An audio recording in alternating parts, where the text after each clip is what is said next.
Hello. Hello. We are here. We're posing. We're posing. Yeah. Okay, so the music just started. Good timing. Good. Alright, we're gonna fix the Hanu's boat, which will solve all their problems. Because it turns out the boat is not just culturally significant, it's also the source of their crops. If you missed it last time, it's not just culturally significant, it's literally a magic MacGuffin. Yep, so... And to recap, there are 4 people vying to become the ruler of this land. There is the firstborn son, the only who is a shithead. Listen, he's still firstborn son. Firstborn son who's a shithead. Well, when you say firstborn, it implies that there were second and third born. Okay, and then there's the first adopted son, the second oldest son, who is... he's traveled to other places and done some education, but you see what he represents is the dilution of the natural cultures of this world by technological advancements, a la colonialism. There is the one who's not related at all, who is representative of the old ways of tradition, because he's also a 2-headed Mamulja. And then there is also the one who we're backing, the second adopted daughter, well, the first adopted daughter, you know what I mean,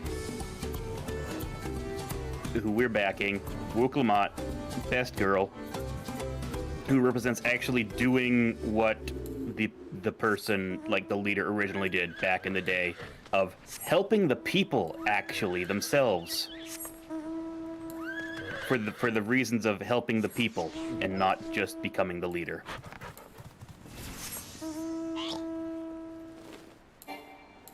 Anyways, don't you snort me with the porksy. Hi, Alex. I will rescue you off a cliff. Yeah, you will. Let's talk to Lina Hanu. Hi, Lina Hanu. How you doing, girl?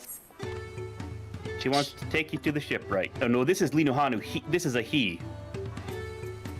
The shipwright's name is Wook Evu. He's a Zabral who only moved to Kozamauka a few years ago, but has since mastered our customs to an almost frightening degree. He's especially strict when it comes to manners, so make sure to offer him a proper Hanu greeting. We wouldn't want to offend him right before asking a favor.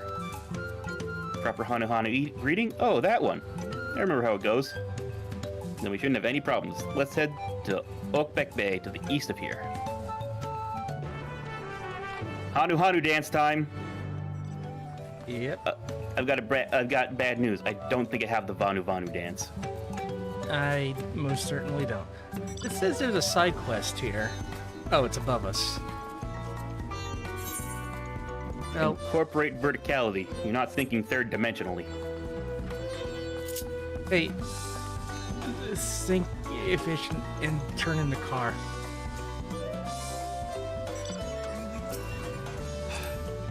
Right? Yeah.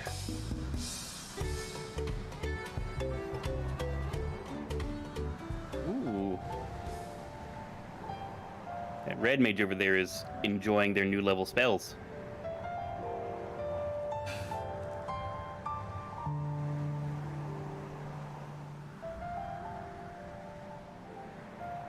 Look at that turtle go.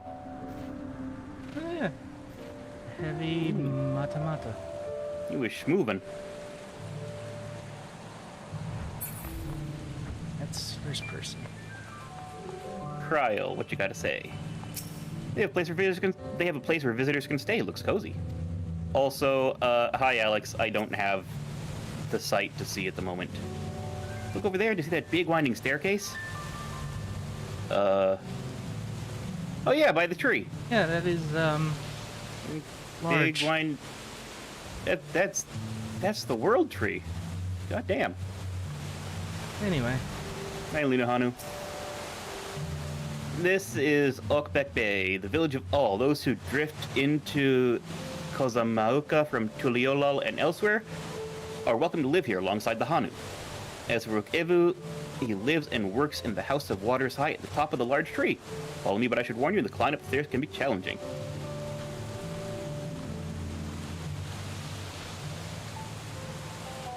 So as a potato, do you have to, like, climb every step? We'll see. We will have to see how high the things are. You know, there probably aren't any Lalafell over here. Innately. I think the closest Ether one- current! Oh, yeah. They're just there. Alright. Yeah, we'll get it since we're here. Maya Kavexu.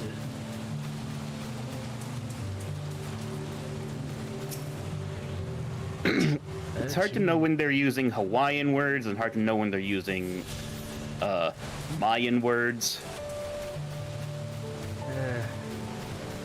Yeah.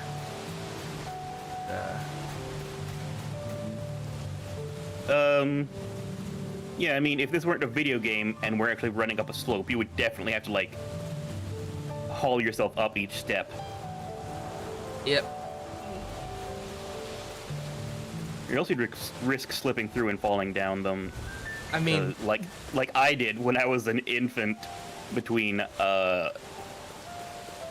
bleachers at a baseball game. I did that too. I fractured my skull. I didn't break anything, but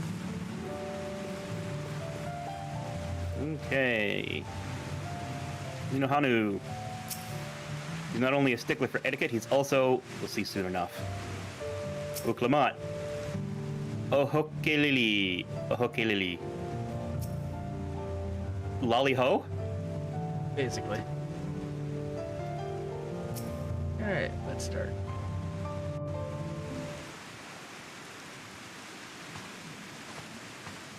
Creepy voiced. It is. What do you want with me?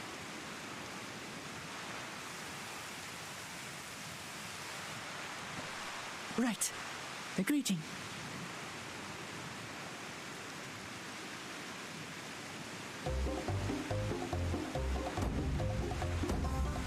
Ohokali.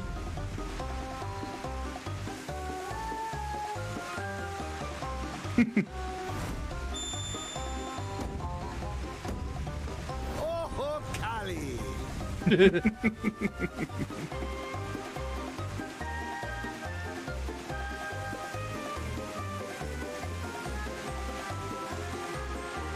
Good. You brought your manners with you.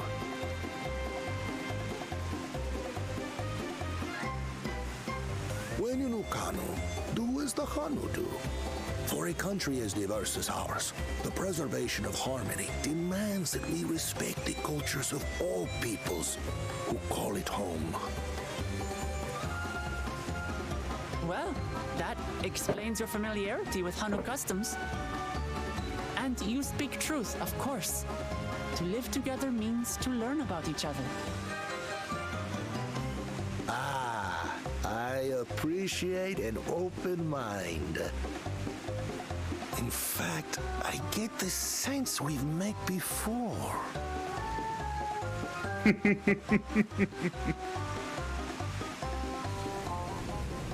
You're Wu Clement. Oh, what an unexpected honor for old Wokevu. Here I am prattling on about I love him. and I've gone and Is there a insulted blue his bar folk across goddess the stream? herself. There's No. no excuse for this betrayal of etiquette. Okay. Oh god. Please take up your axe and claim my impudent head. Will not keep your head. Is this Hildebrand? Is this man Hildebrand? I hate formalities anyway, so forget about it, all right? All right then, consider it forgotten. How prompt. We're actually here about the Ihihana float. It's in bad shape, and we need you to craft new carrying poles and a new eye. I'm told you work with Uyuipo wood and a certain kind of stone? Abokisha? That I do. But while I would like nothing more than to offer my services, I just used the last I had of both those materials. My lumber in particular went to fixing homes damaged by the recent storm. I'll need 10 days or so to restock. We can't wait that long. If you tell me where to go, I'll gather them myself. What? Send the third promise out on an errand like... I love this guy. Lackey? That's utterly unconscionable. A gross violation of social protocol. I told you not to worry about such things. All right then. I shan't worry a whit.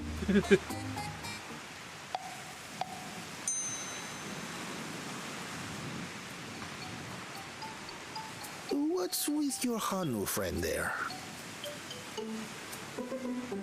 I am festival leader this season and have come along to oversee the float's repair.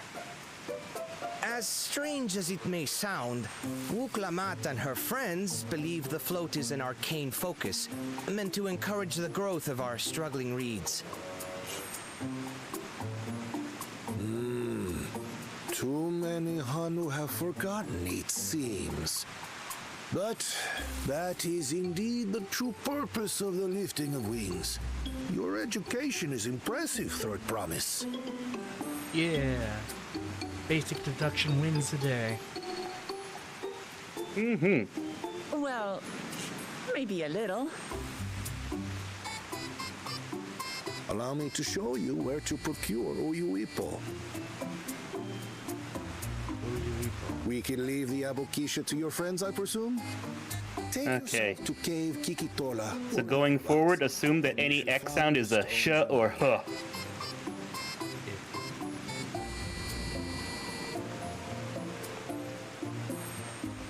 Oh, this motherfucker. I've been there once or twice. I can guide you.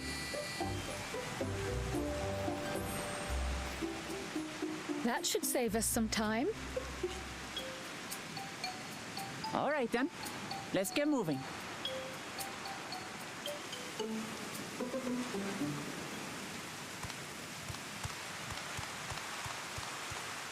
Oh, he showed up.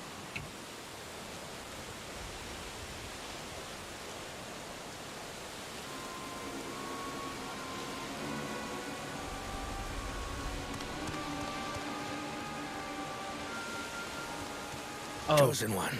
right. One of your rivals is making progress.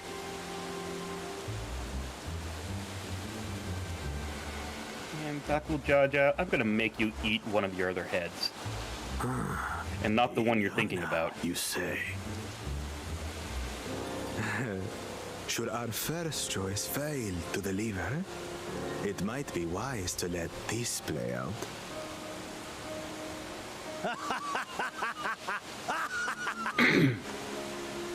The third-rate promise is making herself useful after all.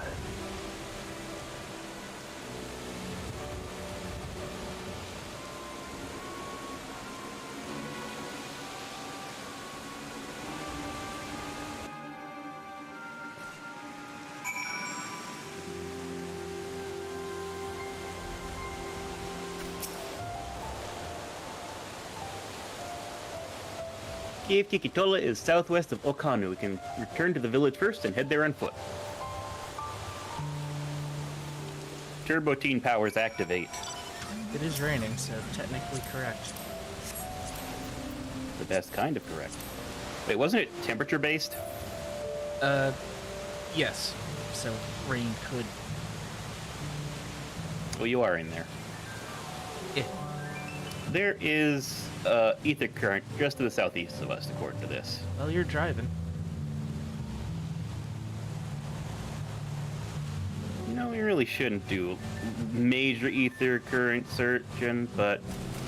Oh, Cars don't swim. wait a second. If we're... Okay, we can't dive. It's not deep enough.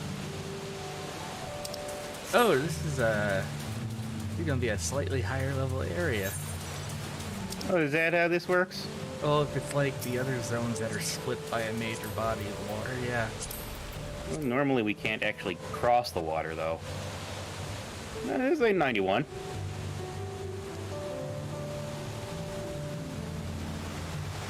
To the east. Just straight. Oh, yep, there it is.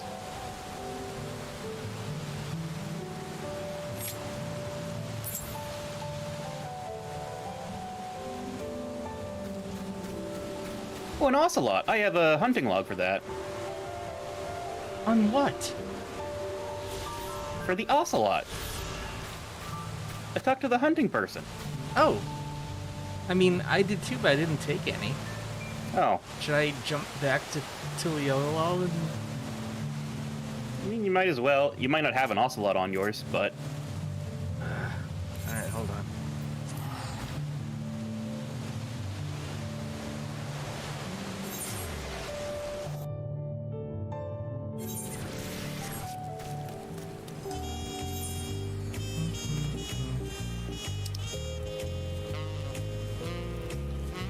Where's the hunts? We saw them yesterday, so I don't know. There it is. Right next to the marketplace.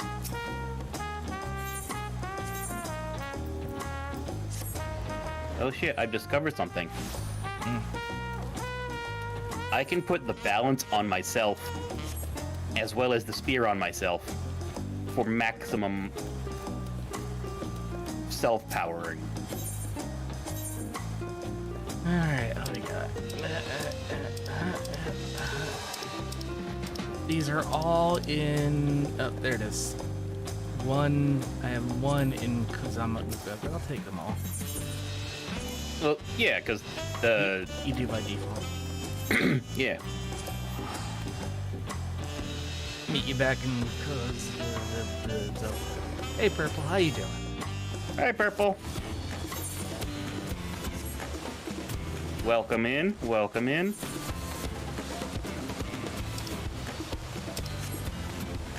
There we go. Got it. We are doing this for nuts. We got another sack of nuts. Doing alright. Yeah, doing okay here.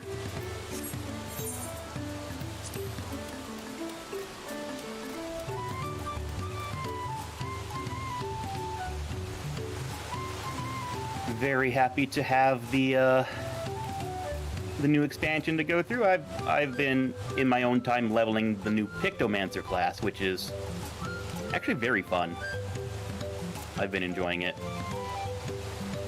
I also like having the animation for sleeve drawback on my main class here. Cryo, what you gotta say? Southwest of here, was it? Let's be on our way. Car time.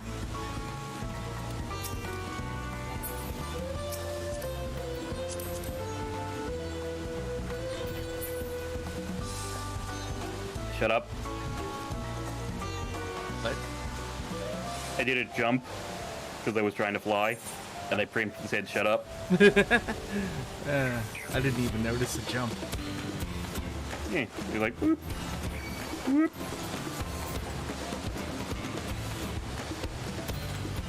$360. Wait, $360. No. I was gonna say, could we kill that beetle that was chasing us? I just need a bug bite. I have to kill something. Have to kill something? Anything? I don't care. Yeah. There. Yeah. Oberon. Orobon. Here you go, bud. Kill.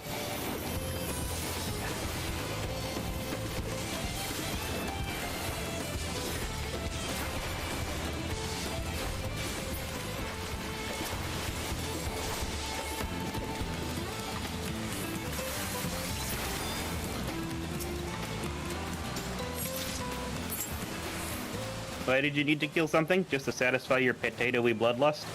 It just feels weird that we've been playing for like 3 hours and we have not raised our weapon once. On our mains, yeah. Can't cave Kikitola, as promised. Home to many deadly creatures. Venture inside if you feel confident. I'll conduct my own search outside.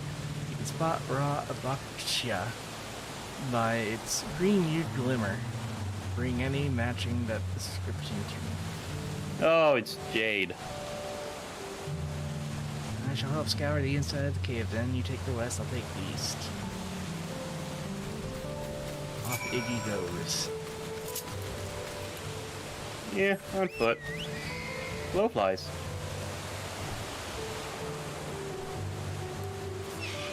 Oh. I actually just wanted to... I just wanted to, like, pet it, but I right-clicked instead, so I auto-attacked it.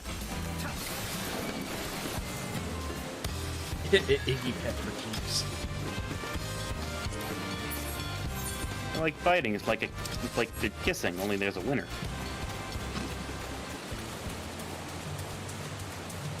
Eye-catching glimmer. Eye-catching glimmer.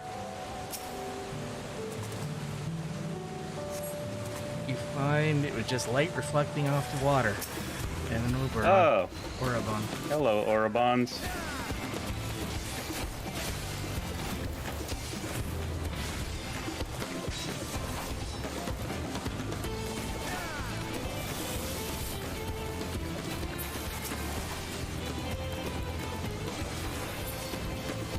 Oh, you want some now too?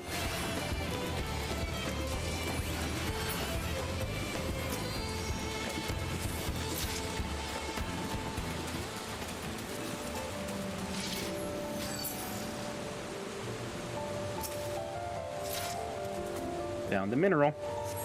Ether current.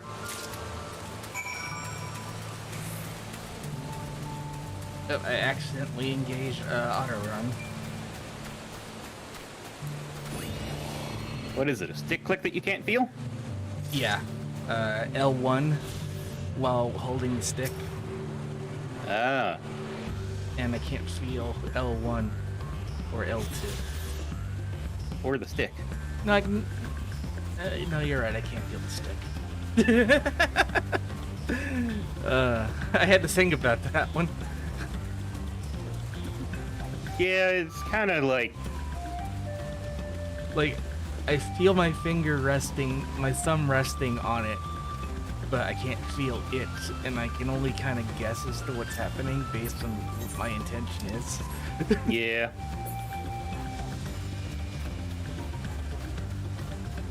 I'm gonna have to hold hands with you different. I picked over the ground near the entrance but found nothing. Did you have better luck inside the cave? Yeah. This is enough. They shine very brightly. Thank you both.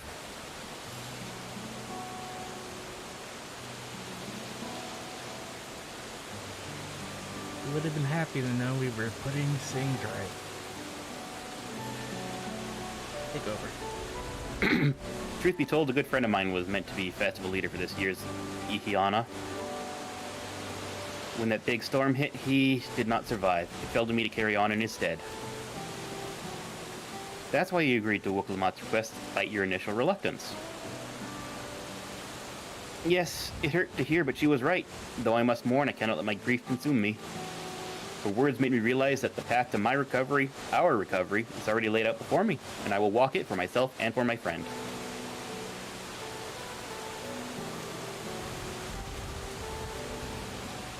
Thank you for sharing your story with us. Please rest assured that we've taken your plight to heart. I'm certain our companions are procuring the other materials as we speak. Everything will come together and the Hanu shall host a splendid uplifting festival. Then we shall! And with that, let us return and deliver the Aboksha into Wooklamat's waiting hands. And in before Wooklamat has been attacked by the Jajas.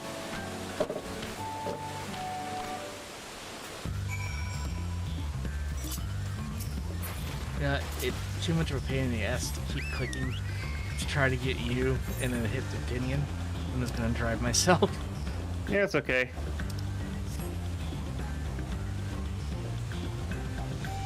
I'm also gonna unearth this little chunk of map. Right Oh, yeah. You know what? There's actually an ether current in, like, a couple yalms. 265.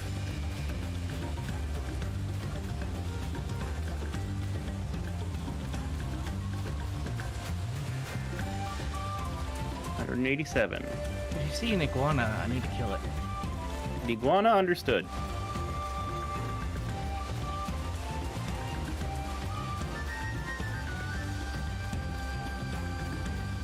Okay, this is definitely the top of this tree.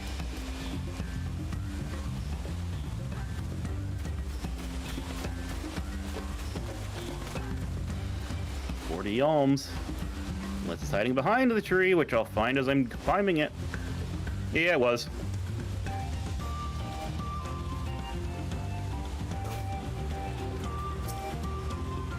Got it. You use your potato-y form to slip through the cracks. I wish.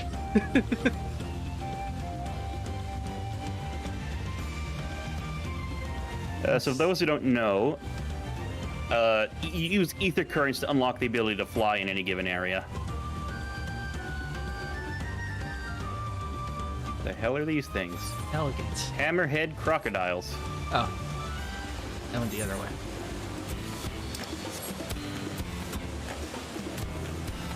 I got combat music because you're fighting. It's good music. I don't know what to tell you. It is. Ad break happening, apparently. Where the fuck are we supposed to take? Oh, all the way back there. Okay. I'll wait for you. No, I won't.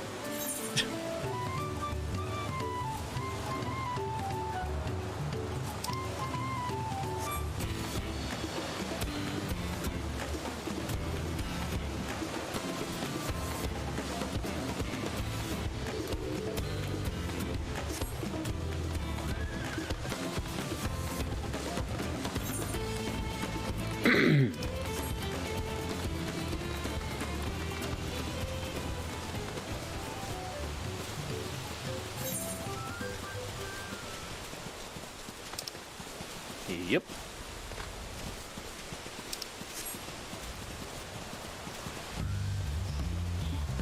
Yeah.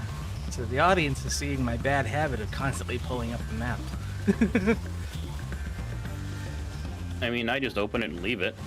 I can't. Because, I mean, you could just mouse it around. I gotta manhandle this touchpad. I don't mouse it around, though. I just open it and be zoomed out.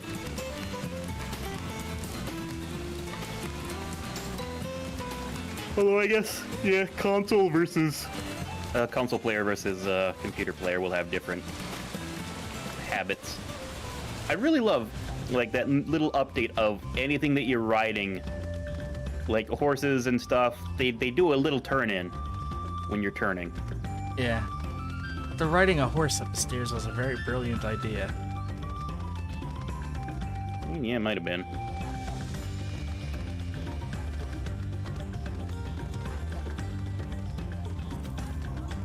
And they put in an option to delete all the extra people standing around a quest NPC so you can actually reach them. Yeah. Oh, yeah. I have to dismount the talk. Hey, Wokevu. Yep. Thanks to the third promise and her mighty swings, you collected some suitable logs of Uyipo. What about the Abosha? Aboksha.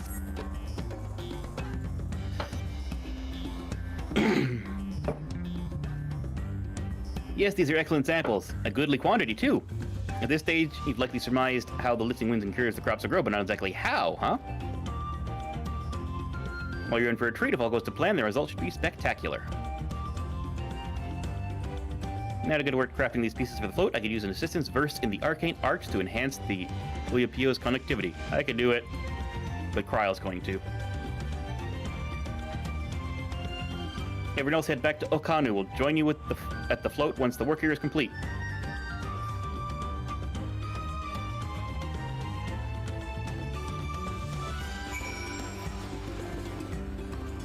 Oh, okay. It's 70 gil.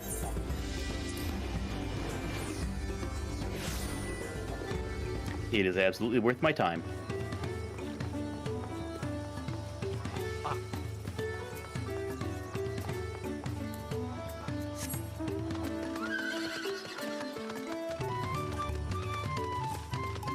And for Jaye, Lino Hanu says, as Wook ever said, the festival is really a spectacle to behold.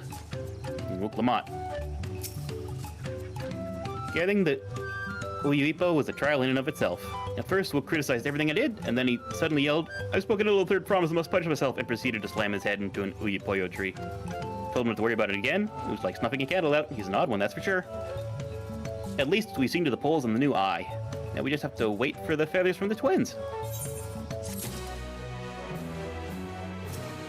Okay. And we get dyes. Let's get some rest before the excitement begins.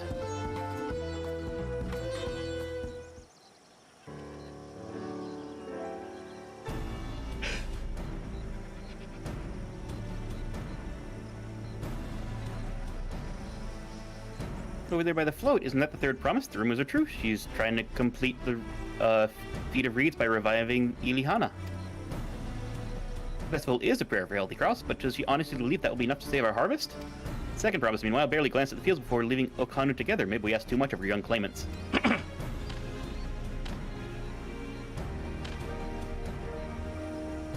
Well, I wouldn't be too quick to get going out. A friend of mine overheard him muttering by the reed something about what needs to be done. Maybe we get to see another one of his innovations firsthand.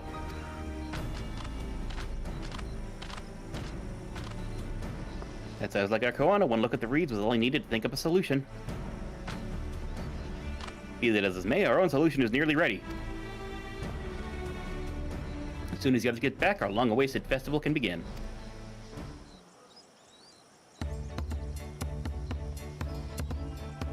It took some doing, but we managed to gather competitors to vie for the title of Winds Chosen, and the winner was only too happy to donate his feathers. He called forth an incredible gust to send his feather sailing for Malms. We had to turn ourselves, but it's more difficult than it looks. Poor Alamriel's twirled into the air for a moment before landing on his foot. I'm a gleaner. Magic is not part of our training.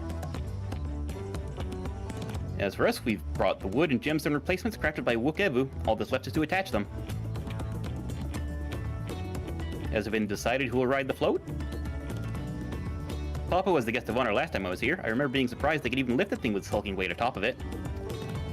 The rider must be a personage of great esteem, which is why an invitation is usually extended to the Dawn Servant. This time, however, I have another in mind. Who is it? Our beloved Ilihana, the lifting of wings is only being held because of you and your companions. Thus do I nominate you, Wook Lamont, as their guest of honor. Huh? Me?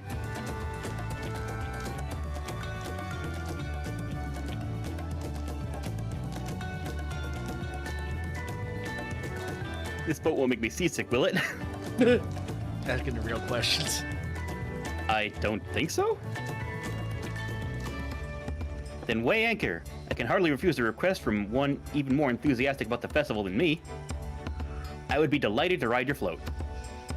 Thank you, Wook Lamont. I have roles for the rest of you as well. We'll be carrying the festival float in a slow procession towards Kozanuiki, where the likeness of the Kishaihi is ensconced. What I'd like you to do is clear the path of dangerous wildlife so the procession can move along unimpeded. Consider it done. So obviously Kryl and I will be carrying it.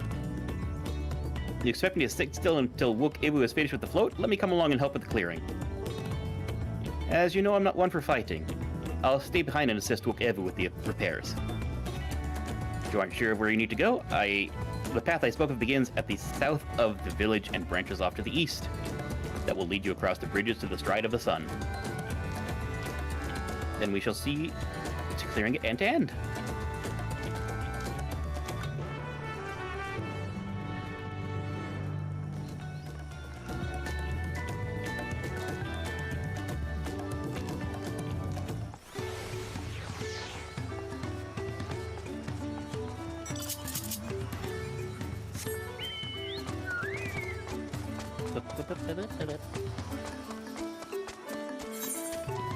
Oh, just directly south.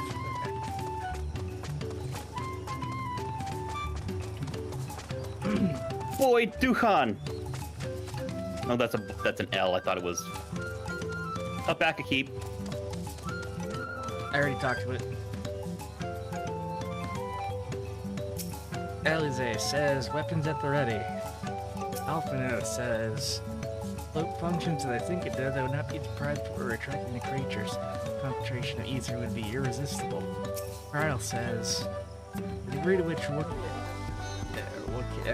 pursues his interest is remarkable. Apparently, his studies of the Kazamaguka region were so invigorating that he decided to move here and immerse himself in the culture. Wuklamat. As Linohan has said, Kozanu Aiki should be down this way, then off to the east, where the path branches. There's something about bridges in the stride of the sun. Anyway, let's split up and get to work. Once you've called all the threats you can find, we'll meet up in front of Ihaihi.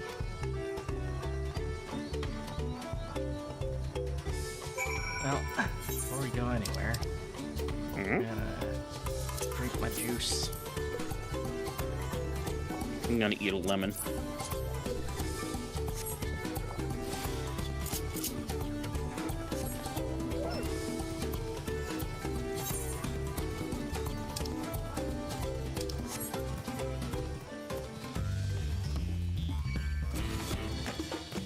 Fucking bird.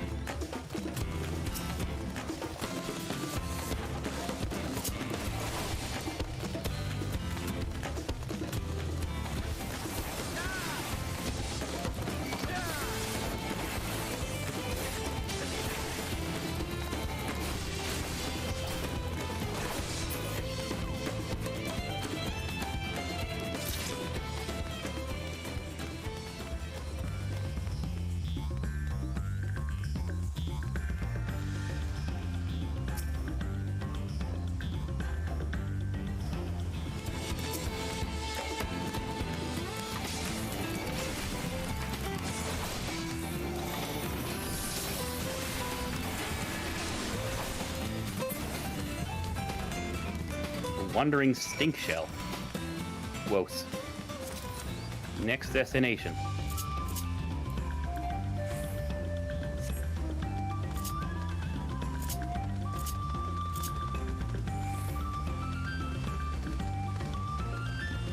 Fuck you! I can run. Hi, Cryle. Hi, Cryle. I told you I don't need you to watch over me anymore. Yeah, they're badass. But honestly, though, you were a good conjurer. Like, they can handle things too. Destination.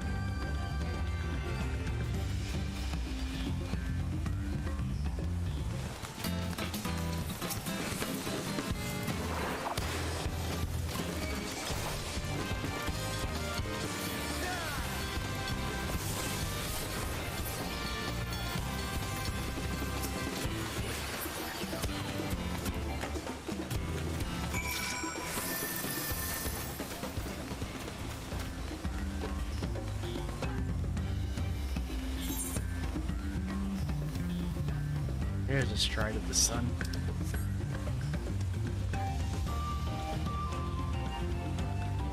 The music here is very Crystal Chronicles. Yeah, it is.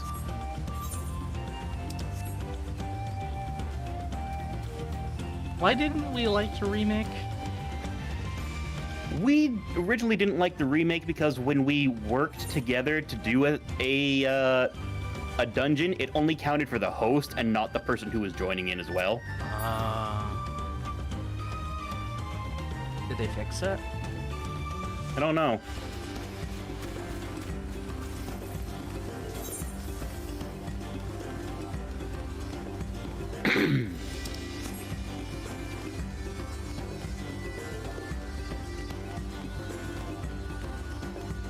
Hey, Alpha Bro. Toxic frogs. At this rate, we'll soon have the route secured.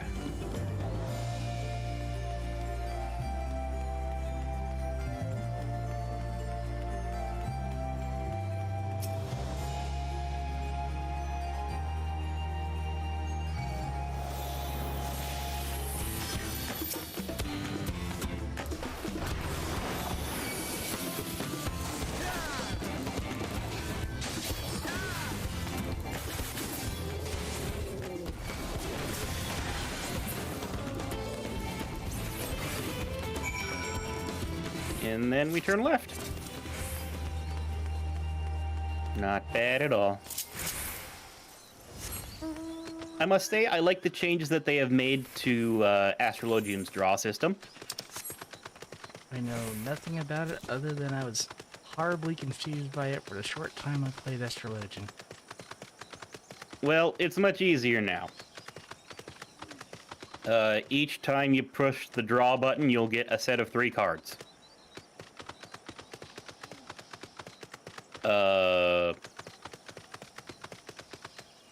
Two of them, one of each of the 2 sets of 3 will increase the damage done by a party member. One is better for ranged people, one is better for melee people. Another one does a heal over time, and its paired one does a shield instead of a heal over time. The other one makes you take less damage, and its paired one makes you gain more HP when healed. That's how it is these days. As opposed to last time where it was a whole bunch of bullshit. And the reward for playing the card game right was your DPS is better. Slightly. Which was useless.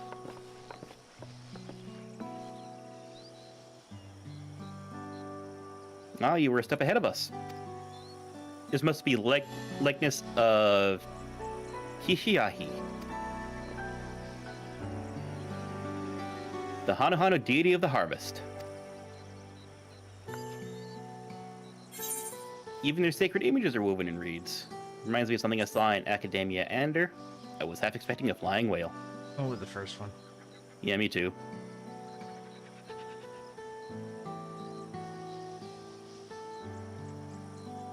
Makes you appreciate how much the culture revolves around the reed harvest, doesn't it? That said, Kishiaihi was worshipped on another continent. This ancient faith was then brought to Toral by the first Hanu. The Hanu migrated here from another continent, and mayhap these two do share a common ancestor. It's all very fascinating, but shouldn't we be getting back to Lino Hanu? He'll want to know the route is safe for the procession. Oops, I clicked past it. Right, and I need to ride on the float. I'll run ahead and tell him we're done here. She's got the zoomies. Meanwhile, in Okanu. Meanwhile, in... No.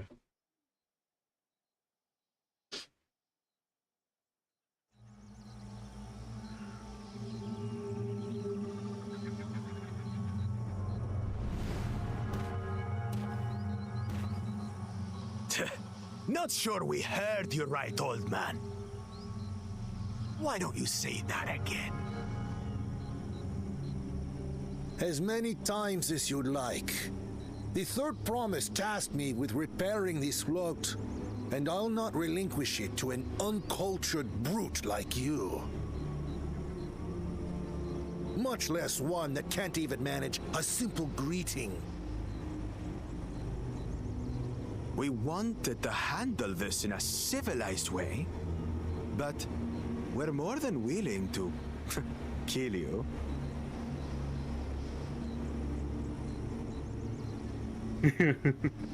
We have a two-headed problem. Yes, please hurry. She's on her way back already? Stand back, Wukevu! I will protect the float!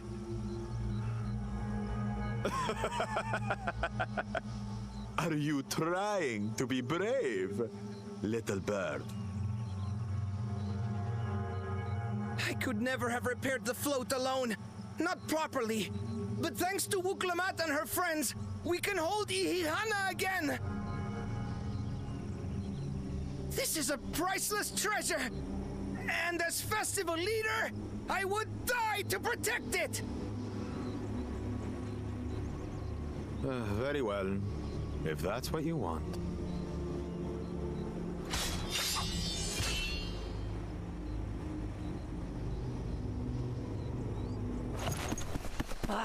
Cha-cha!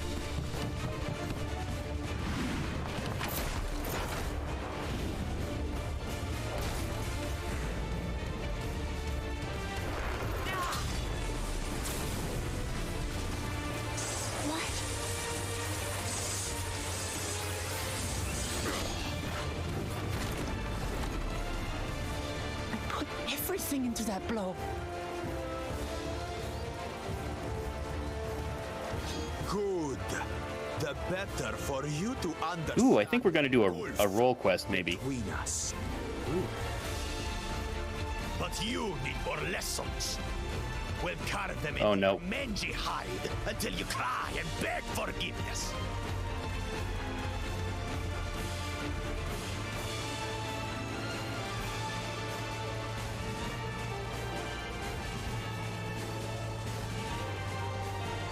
Your brilliant plan was to steal the float and take the credit. The so-called blessed siblings are nothing but cheats.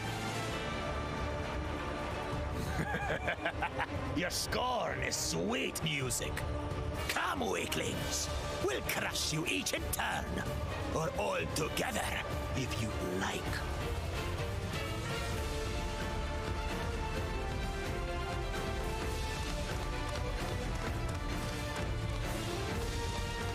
Calm yourself, Chosen One. If you fight in earnest, this will end in a massacre.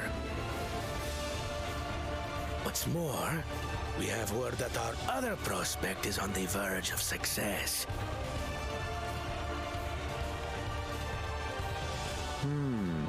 Then it would be foolish to expend effort sweating nuts.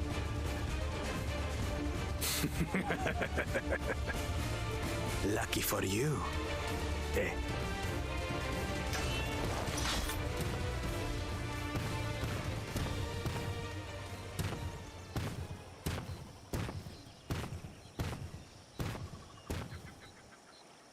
Ugh, two heads. I see Mamuk still clings to that loathsome hope.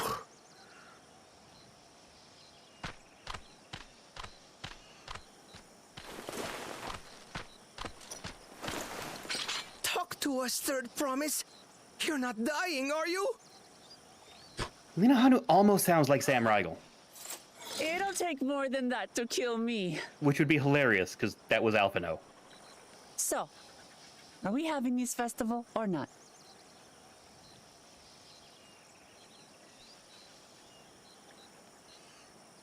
Yes! Yes, we are! I swear I heard his voice in Far Cry 6. I mean, for all we know, Sam Riegel worked in Far Cry 6.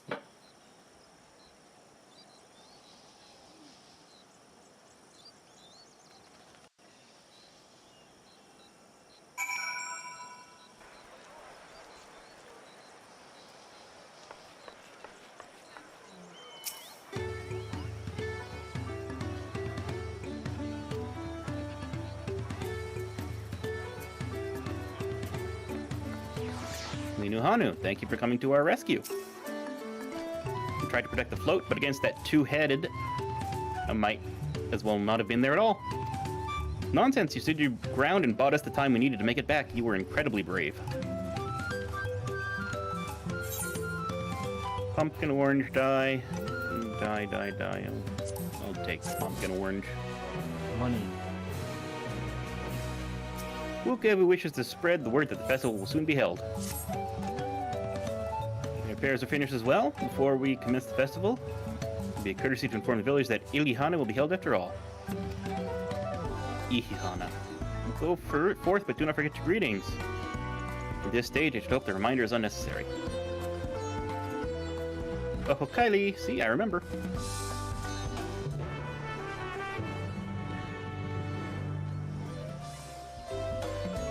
I don't have that emote. Oh, just in. I have to type that Yeah, we gotta type it. with the controller. Oh no. Well, here, you know what? I'll do it now.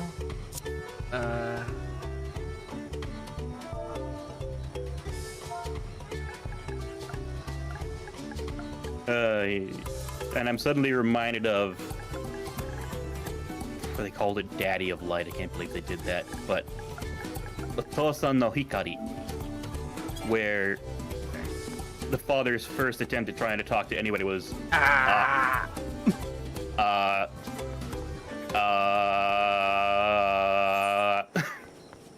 Yeah, funny. Dad of Light was a really unexpectedly good Netflix show. Alright, I have targeted you. And now I just have to... There. Uncle Holly, time to party. But the float is fixed. Our fallen friends will be glad to know that Ihana will be soon underway. The melancholy Hanu. Oh, go ahead. They would have wanted us to honor them with celebration, not let their lost turret from us, tourists from it. I must go and enjoy the festival for those who no longer can. Now the goes. Thank you for letting me know. I would very much like to attend the festival, but the repairs should be finished as soon as possible. What to do, what to do. Everyone must party so that they can have a good time. Yep. And this one says, the festival's about to begin. What do you expect me to say? Besides, of course I'll be there. Cleaning up storms aftermath may have been hard on all of us. Or us all, but the lifting of wings is tradition. I won't sit here brooding my days away. Give me a minute.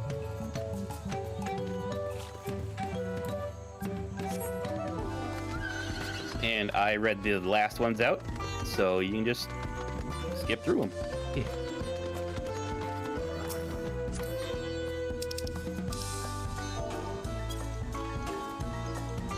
You actually typed time to party. Yeah, each of the ones that I did.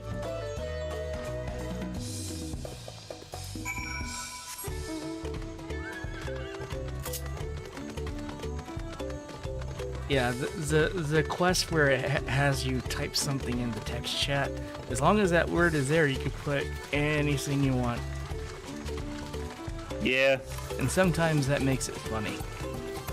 You can often do it if it's like I could have typed in, "Oh, Kylie, you weird ass fucks," and it would have counted. Yeah. Except you can't do like a comma or anything, no punctuation. They don't like it. It has to be case sensitive sometimes. I'll just stand here next to moist eggs. I mean, I guess. Oh, eggs are moist when they come out. Okay. The Hanu were pleased to hear their festival was going ahead, I imagine? Yep. Nod. That as well. Once your friends return, the lifting wings can begin at last.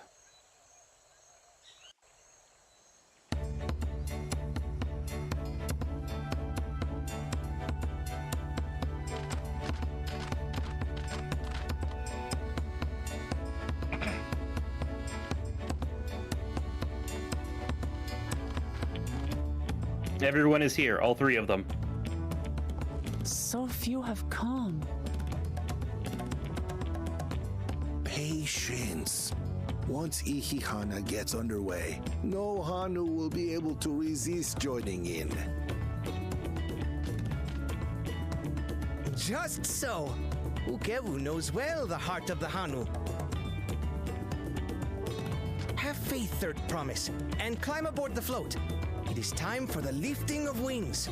Okay, yeah, it doesn't actually sound like Sam Riegel. Right. Off we go.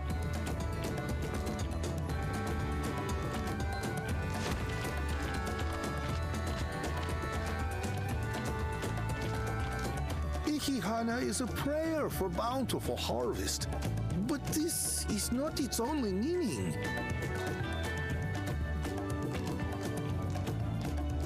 It is also an exchange of pledges between rider and bearers, a commitment to a long and fruitful friendship. Listen well, friends! The personage we bear today is Wuklamat, the savior of our beloved festival! Let your shoulders burn, or your feathers fall out, but do not even think of dropping her!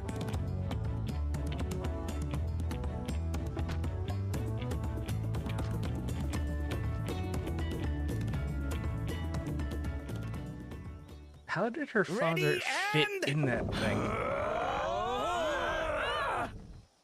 I don't know. It's a good question. Look at them dance. Look at them feats. I could get used to this.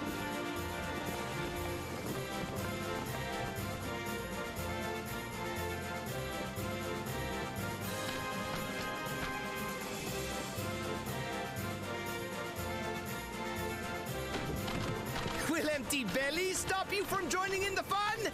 Come and help us carry the float!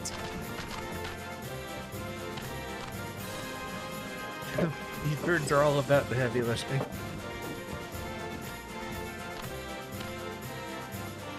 Well, well, well. To see the day that Dawn's promise would ride our boat again. We've not had the honor since you were here, Gulul Jaja.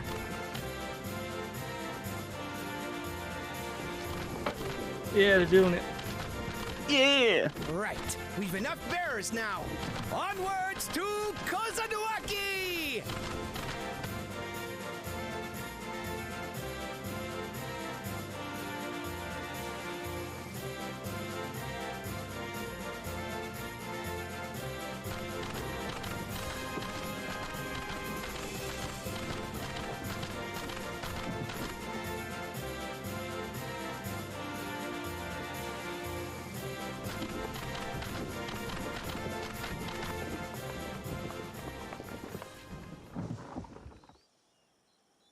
And suddenly, a primal.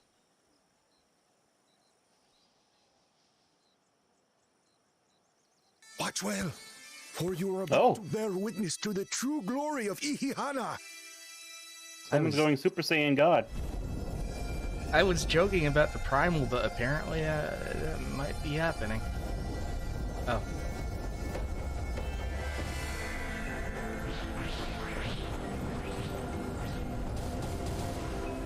The float draws upon our life force, concentrating and amplifying the energy.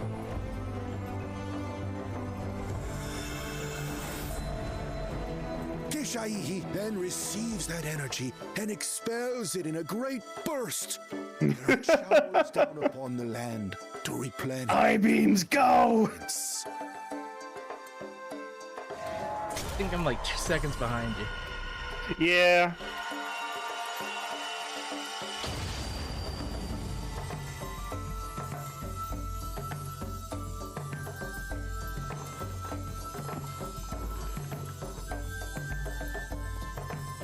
So, like, y'all didn't think that the whole magic thing was important? Like, visually, the visual magic. You didn't do the thing that was actively magical, and then, oh.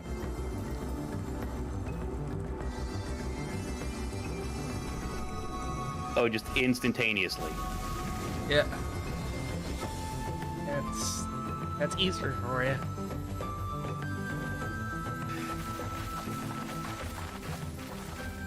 It worked. Like a literal charm. The float really was helping the reeds. That was amazing. To think that I'll such a bet you thing that- is even possible.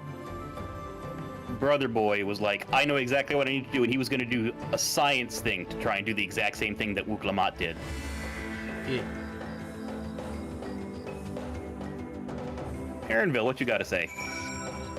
Wasn't sure what to expect, but the festival was admittedly impressive.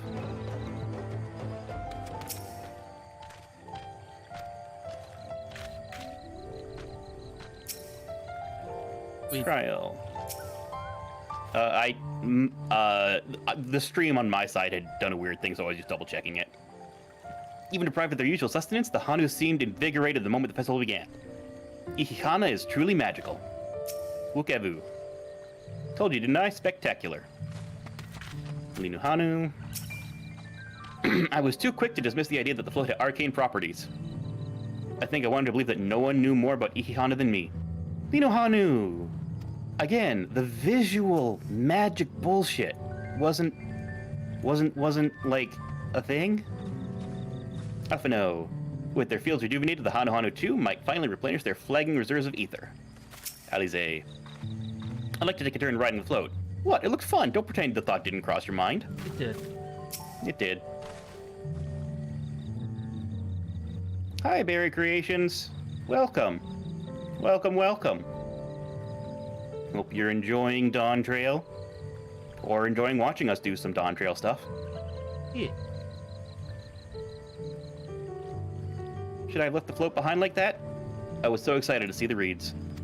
Nothing to worry yourself over. My brethren have been swept up by festival fever. Last I saw, they were taking turns carrying the poles all the way back to the village. Please feel free to look over the fields and enjoy the sight of what you have accomplished.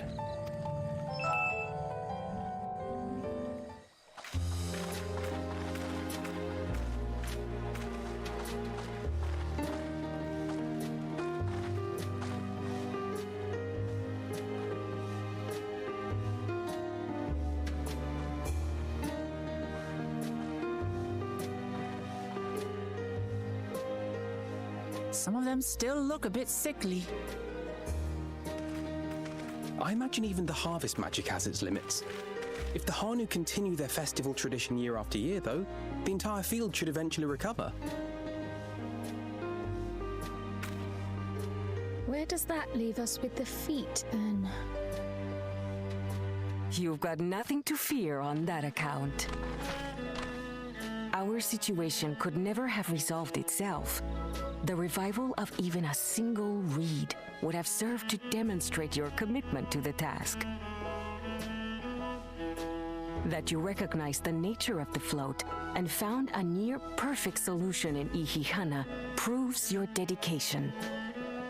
What's more, I don't think I've seen the festival produce such impressive results since I was a mere chirper. We have been lax in maintaining the float, diluting its magic and reducing Ihihana to hollow theater.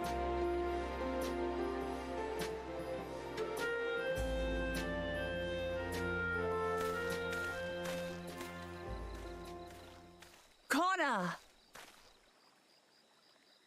I was delayed by an unpleasant encounter, but it seems I arrived at a good time.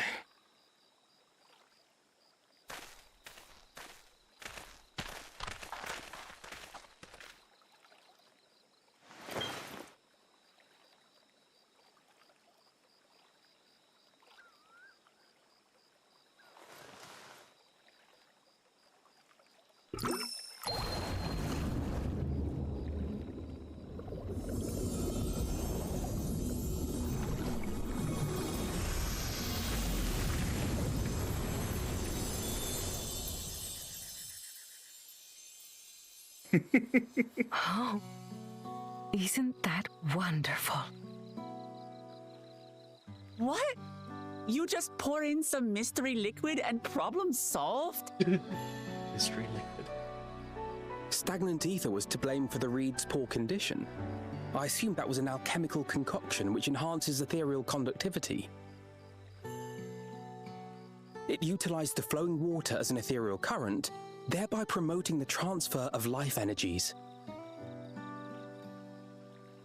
A method I could not have devised without the education I received at the studium and the cooperation of my Archon allies. Oh. Oh! Archon allies? Ah. You see, Lamachi, this is why we need to embrace foreign knowledge and technology. Employed appropriately, they make light work of what would otherwise be arduous labor. There's no need to lug around heavy floats. They had fun. Shove them in a locker. Yeah, stop ignoring the cultural aspects, dude. You always were the clever one, brother.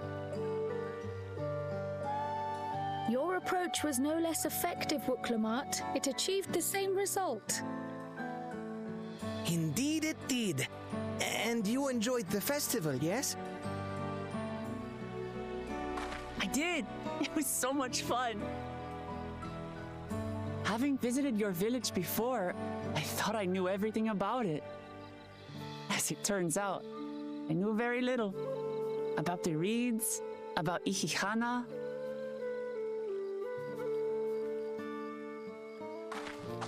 With all I've learned this time, I feel as though I've really come to know the Hanu. And I like you even more now than I did before.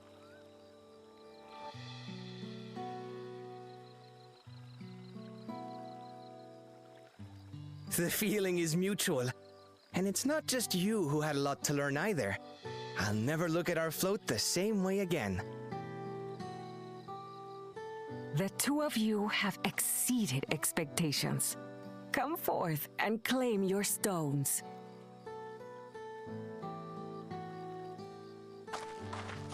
Oh.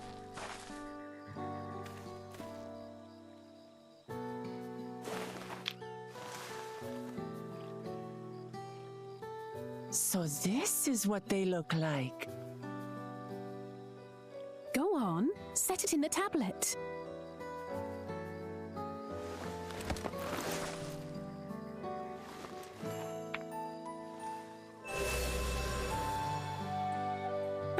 A perfect fit. That leaves 6 more. And on to the next.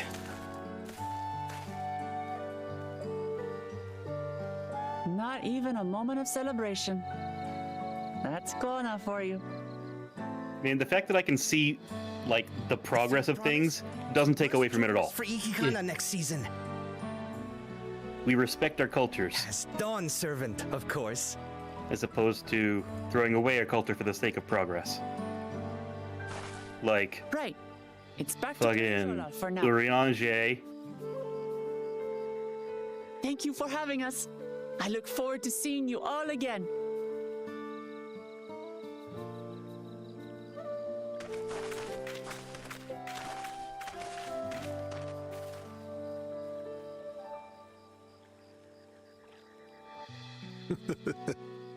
These are interesting times indeed.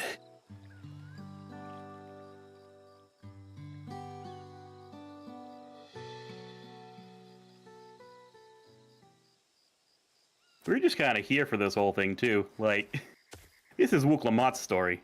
The concoction was brewed by Kona himself. Take over for a second. I need to fill up my water. Contain the same reagents. I'll catch up with you.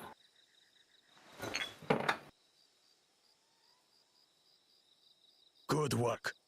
We'll use whatever we must to win. For win we must.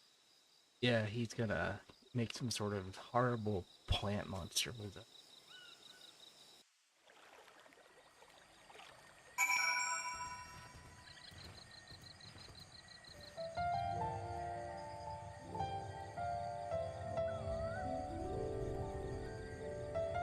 Now let's get this out of the way. Alize, where is the cool judge gone, I wonder? What did his follower mean by their other prospect? I'm curious as to who these Archons the Second Promise mention could possibly be. Gee, I wonder. Trial. While Kona seems a decent sort, he strikes me as a man way to keep others at a distance. Aaronville. Two-headed trouble aside, Wuklamat completed the feat and earned a keystone. That's all that matters.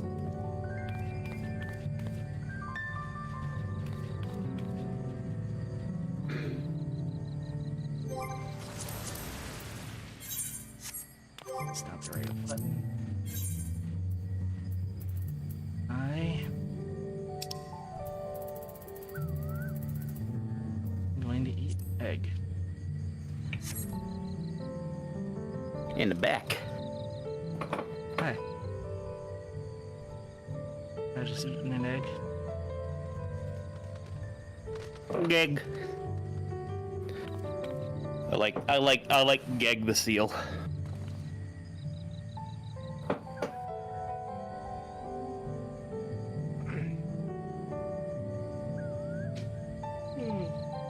My journey has just started and already I've met so many wonderful people.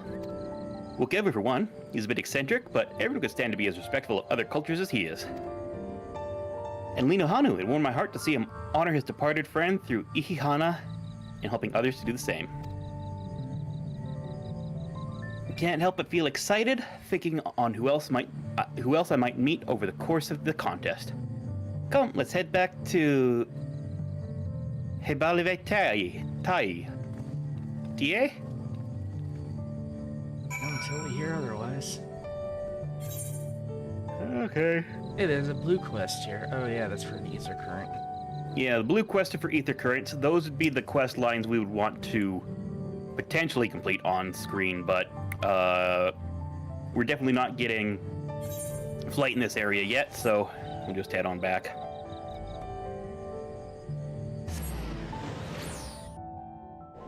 Tulihyolal.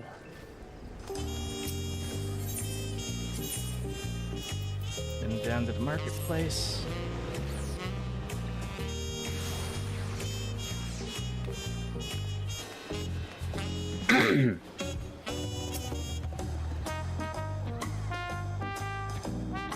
Uklamat. And just like that, we found an Electra and won our first keystone. I knew it was right to trust your instincts. Come on, let's keep things moving and march onwards to Urkopacha. Chances are good we'll find an Electra there as well. Before we do anything, however, let's see what the Pello friend has to say. Before we do that, there's a sightsee over here. So there is. I will now dig through the emotes, find Lookout.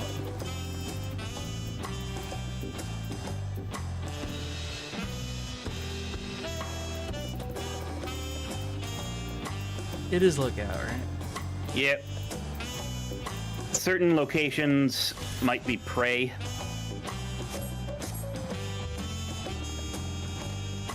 But that's only if it's like a magic-y thing. Alright, another time. The approachable Pelu is awaiting your questions. I've been waiting what feels like days and eaten enough of Brukevo's tacos to feed an army. What is it you want to know? The main concern was confirming the state of the road ahead. As I recall, to reach Urkopacha, we depart from the Arch of the Dawn, then take the road west at the first fork. Should we be wary of anything along the way? That's indeed the way to Urkopacha. After the damage wrought by the recent downpour, you'll be doing more stumbling than walking. But do take heart. When it comes to rugged terrain, we have the most dependable solution available. Come with me! It's gonna sell us on alpacas. Probably.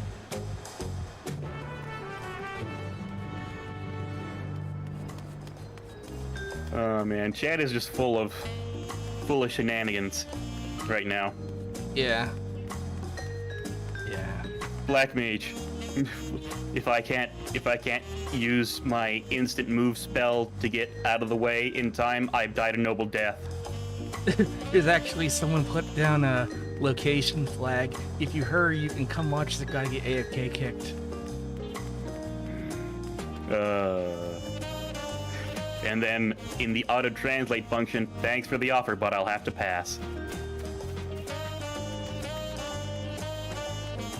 Oh, Taka.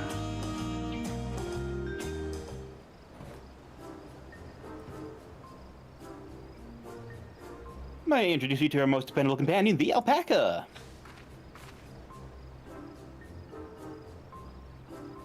Fluffy.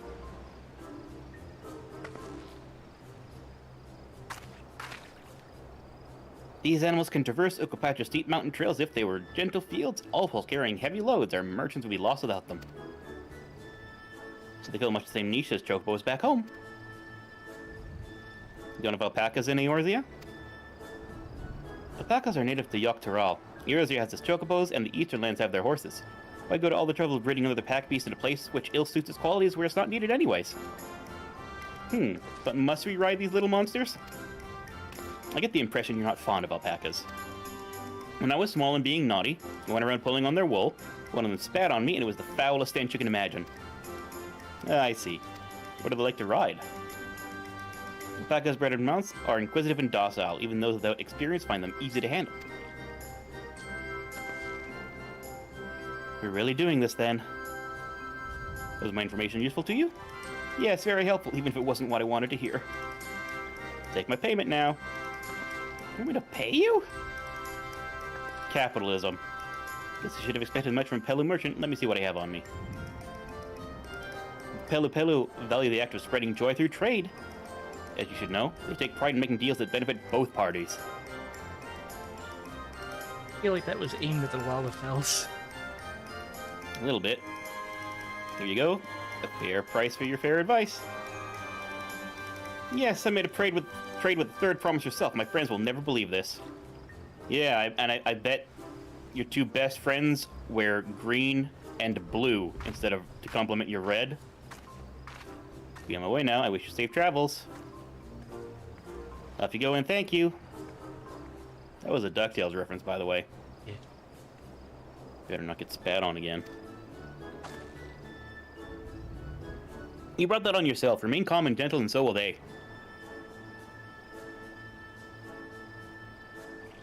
I'm still not happy about this, but if we need to ride alpacas to reach Urquapacha, then that's what we do.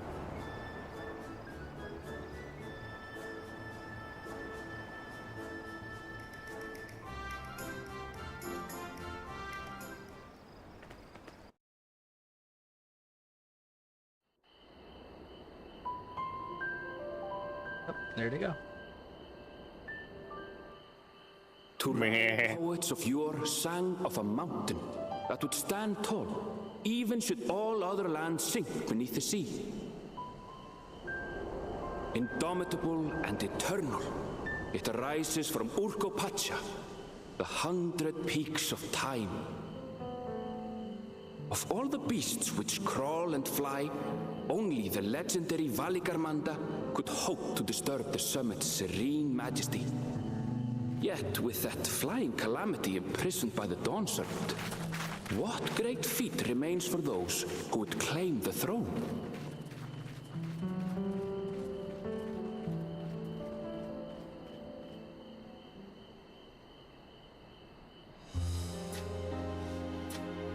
Hey, chat bros. Let me know if anyone says anything.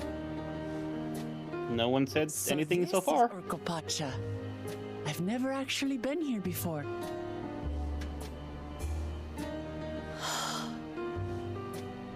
The air is so crisp and clear. Mountains everywhere you look. That one massive peak in particular has quite the presence. It puts me in mind of Som-Al. That is Workor Sormor, the tallest mountain Workor in Sormor? Its sheer height makes it an imposing climb. But there are other reasons the ambitious keep their distance.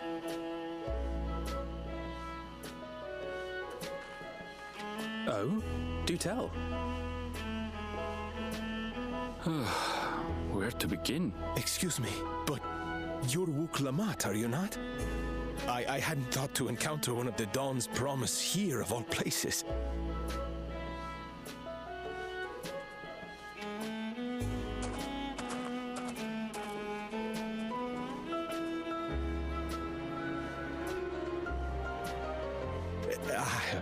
I should introduce myself. I am Bol Nok, a weaver by trade. Well met, Bolnok. We're on our way to You have to pronounce the apostrophe. Oh, truly. I've just come from there, as it happens. I'd asked the Pelu Pelu who sell me their wool to give me a tour of their alpaca ranch. The head rancher and I shared a bottle of mezcal while he explained the finer points of wool production. Mezcal, is that a local beverage? It's an Urquapacha specialty, a spirit made from distilled agave heart juice. Yes, and it must have done wonders for my mood, for I tripled my usual order of alpaca wool. They did offer me a discount, though, so it wasn't a bad deal in the end. Mezcal is an actual thing. Yeah. But listen to me, boring you with my previous stories. I will leave you before you are lulled to sleep. Goodbye, and safe travels.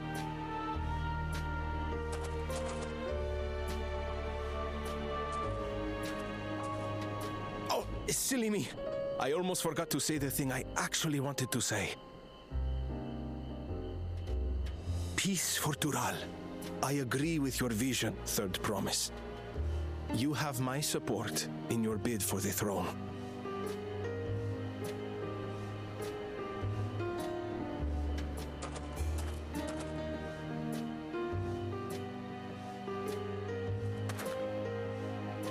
I gather from his tale we would be foolish to underestimate Pelu Pelu merchants. Yes, they do more than run the markets in Tuliyola. Pelu Pelu peddlers can be found everywhere in Tural, traveling from place to place on their sturdy alpacas. They are effusive and engaging speakers, and many's the customer who's been talked into spending more than they bargained for. Alphino, They won't find this don't buy customer anything. so easily Justinian, charmed. you gotta worry about. Alphino did the thing first. Watching Pelos down the path! Oh! Off the main road! Oh no, Jay! What? The alpacas are enemies. There! Oh. We're gonna get spit on. Get over here, zoom in on it. Wait, where? Well, over on any alpaca, really. Does this look like the face of mercy to you?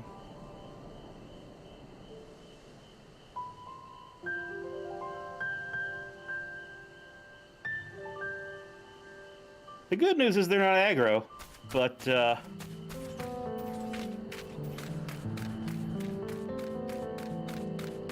you know, the point remains. You know, I'm morbidly curious. Are you gonna attack one and get spit on? Headbutt. Headbutt. Projectile spit, there it is! Damn.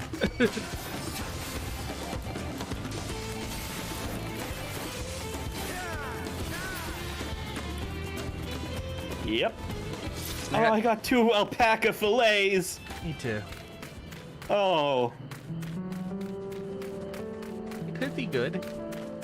I'm sure it is, but it's more the concept, because I've never seen a wild alpaca. I've only ever seen farm alpacas for their wool. Aaronville. I mean, I guess I eat mutton, so... This is it. Wanchupelo, home of the Pelu Pelu. Wuklamat should have arrived before us, but she didn't. Oh, no, she did. And she's getting fleeced. That is not good. You've come all this way for the right of succession? Oh, so this means I'm exchanging words with the future Dawn servant. Please, the outcome is far from decided, but it's a possibility. How fortunate is that a deal in cloaks woven from especially luxurious alpaca wool. Such a garment would look magnificent when draped over the shoulders of our budding ruler. And a nation's ruler should dress her best for their adoring people. Yes, finery for our finest lady, that's right. Come, third promise, my well-stocked shelves are but a few steps away. Finest lady? I like the sound of that. I suppose a quick look wouldn't hurt. No. What did we just talk about? Aaronville? When did you...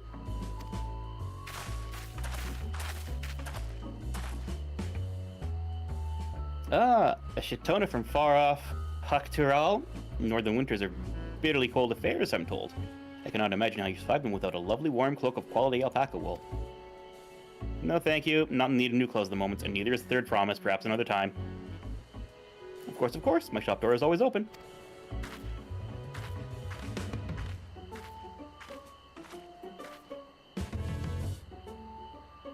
The look. You were saying something about not being easily charmed? I was just... Aw. As I mentioned previously, the Pela people live for bringing happiness through trade. They won't cheat you or sell you defective goods.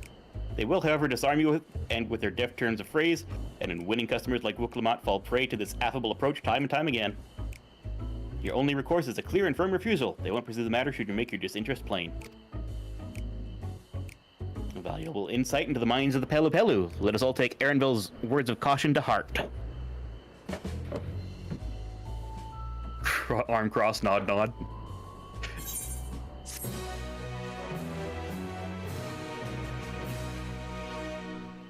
So the same response I give to every... Ooh, I leveled up.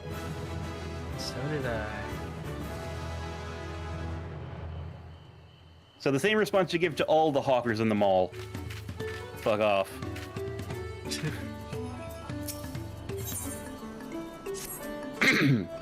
Wuklamat is ready to search out the Dawn Servant's elector. Not my finest moment, I admit, but now that we're here, let's do what we came to do, find the Elector. Allow me to propose a strategy then. Kryl, Alize, and I will speak with the merchants. Wooklamont, you and Aaronville might try approaching travelers and passers-by. And before you investigate any of the other establishments which catch your eye, we should learn out of use. Let us relate to the third promise.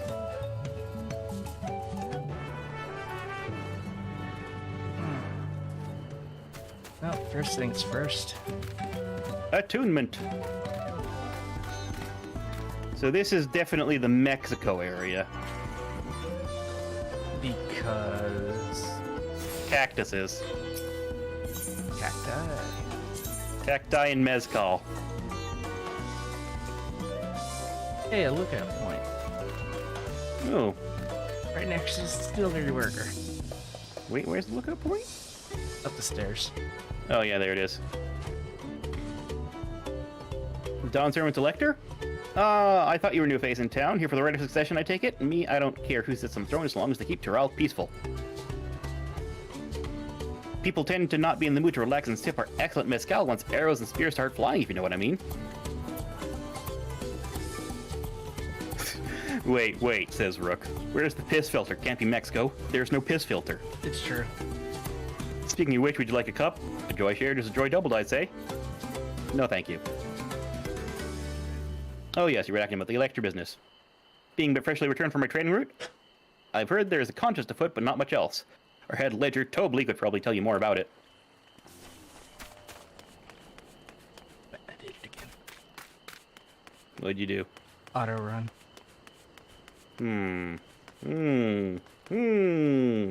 Wait.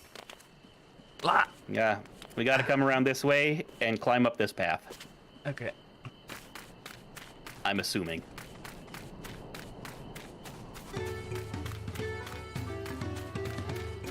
Ow. Look at this guy go! Look at him go! That's brilliant. I mean, it's not... That's a real thing. That's how you do a windmill without wind. It's an alpaca mill.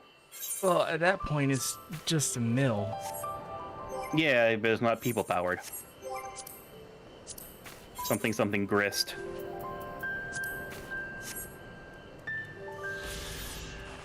Huanchapelo, nestled between mountains, the dwellings of this village are notably scaled down to accommodate the smaller size of its inhabitants. I didn't it ding for me. Were you looking the wrong direction? Can you do that? Yeah, if you're not in the right spot. There it goes. Oh, and coffee. So yeah, this is Mexico. Remember the Pelu from Final Fantasy X? No, those were not. They had shoe puffs. And they had the guys that talked like this. Who minded the shoe puffs? They were in 12, weren't they? I don't think so. Pelu. Maybe they were from 11. No, they were introduced in Final Fantasy X. I'm crazy.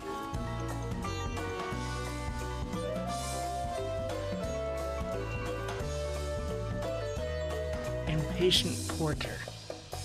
Electors, oh yes, I've heard about the right of succession. They're looking to put a new ruler on the throne, eh? Personally, I'm rooting for Zeralja. If the first promise wins, he'll look to expand our sphere of influence. That means access to more resources and customers. In the thousands column, potentially. So many new trading opportunities to spread happiness far and wide. Others have been coming around to my way of thinking, so I've begun crafting goods inspired by the resilient sun. Would you care to purchase something?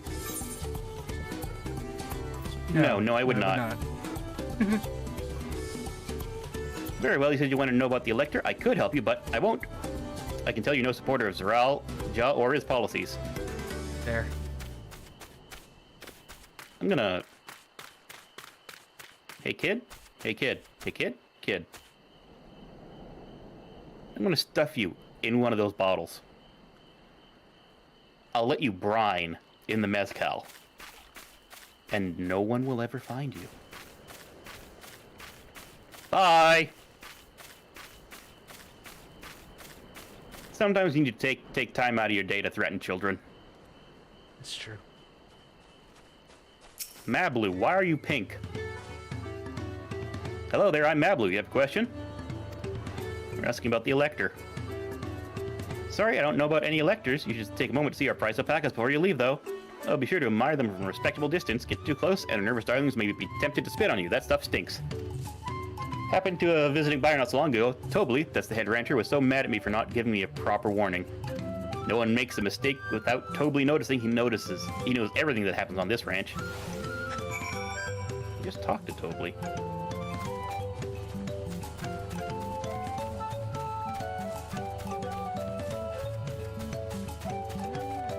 Oh, they're doing that thing where the carts are held up by balloons. Oh yeah, that was from 10, wasn't it? Anyway, alpaca keep. There's Tepley. Yeah, no, but we just talked to Tobley up at the start here.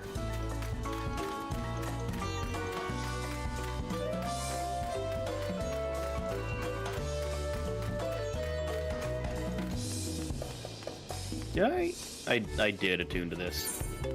Or did you set it as your home location? You know, I did not set it as my home location.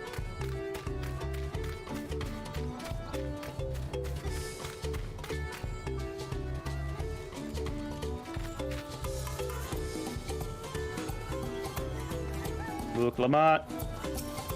You really have to watch yourself around these silver-tongued peddlers. I almost bought a bottle of mezcal and a stack of blankets, and then there was this enchanting ornament. Anyway, I did manage to learn that Tobley is the man to talk to. If only they'd share with his head ledger there is to be found. Ow. He's also the head rancher. Hi, Medizine. Hey, we did say that we were having a Saturday stream today. Yeah. Because of days off and such. Yeah. But we're glad to see you. Yeah, always glad to see you. The alpaca ranch is not far from here. I say we pay a visit before the others return. There will also be a Sunday stream that we are hijacking. Yeah, Ralga won't be here, so we're just gonna take his slot. Because, we're here. Fuck him, that's why. No. Because fuck him, but, you know, in that friendly way? Iggy. You knew what you were getting into. Apparently I didn't.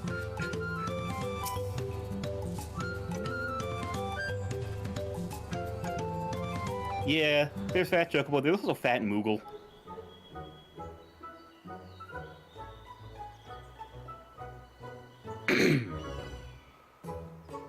That is a lot of alpacas. Still, we know the head ledger could be here somewhere.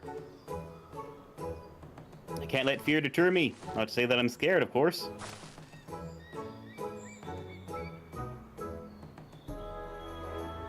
Oh, Wook.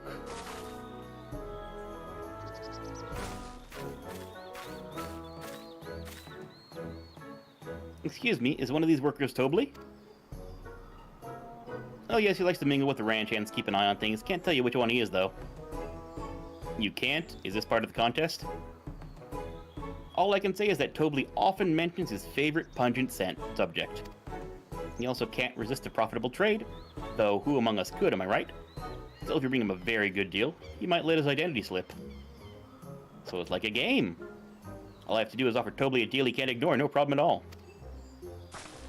Well, maybe one problem. I don't think my purse is deep enough to pay everyone we think might be Tobley. Let's ask some questions to narrow down the field. We'll meet back here to share our impressions.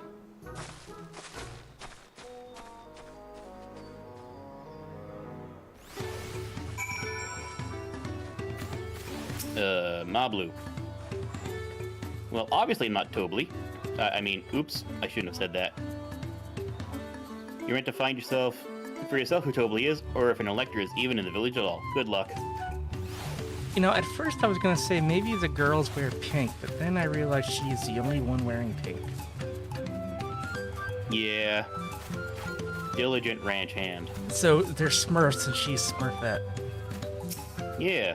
A visitor from across the salt, if I'm not mistaken. Be warned, the alpacas will spit if you startle them. I suggest you keep your movements slow and deliberate. He talked about a pungent subject. But he didn't, like, go... He's not about the stink. Guy has to really talk about the stink. There's a wild-eyed alpaca over here. But I'll bother that in a minute. Get over here. The beast regards you with wary eyes and twitching jaw backing away may be the wisest course of action. Yep. You think I might be Tobly? Aha, well maybe I am. All I will say that is in this village, none have reared more alpacas than I. Nope. Nonchalant. Am I Tobly? Yes, that's me. Excellent work from the third promise in our entourage. Sharp instincts. Shall we commence the rite of succession then? Nope. The guy who talked about alpaca spitting. Fine. Pretty sure is the one. That would be diligent. Pretty sure, but, well, anyways. He's the most likely one, I think.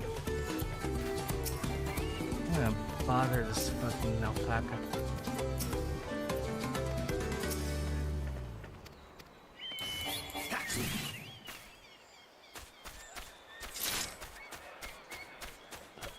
Up, destination. Uklamat. I see we're both done with our interrogations. Who do you think it is? I have my suspicions, but let's hear your pick. I think it's a diligent one.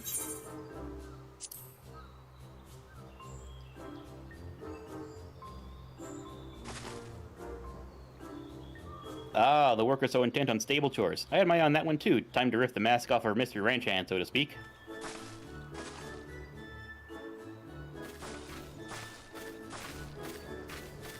We know it's you, Tobly, and to prove it, I propose a deal. A generous sum of coin for confirmation of your true identity.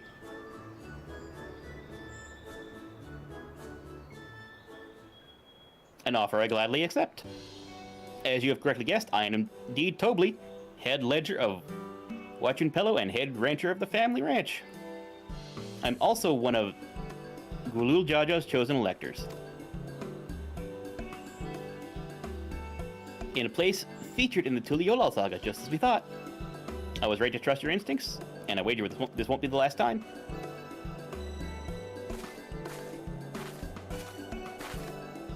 She found you out fair and square, Tobly.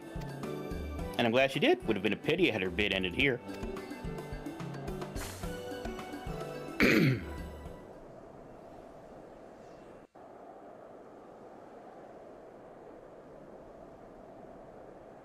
Deducing the Dawnservant's elector was the first step of the feat.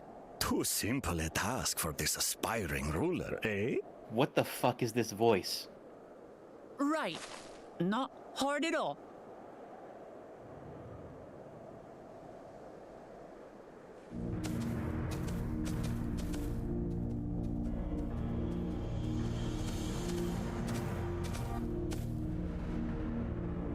Zorolja.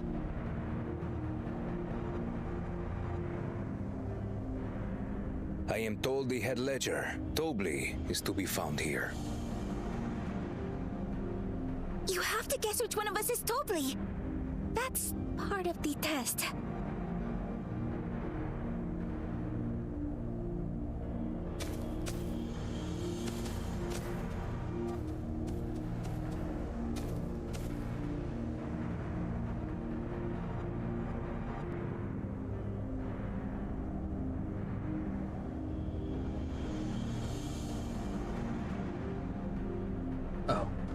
Cheater.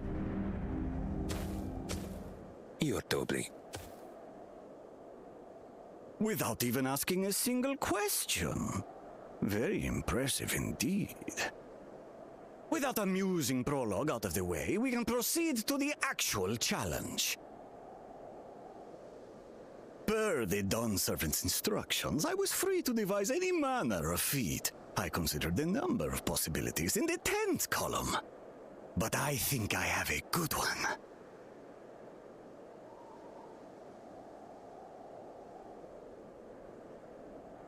You must go forth and capture for me an alpaca.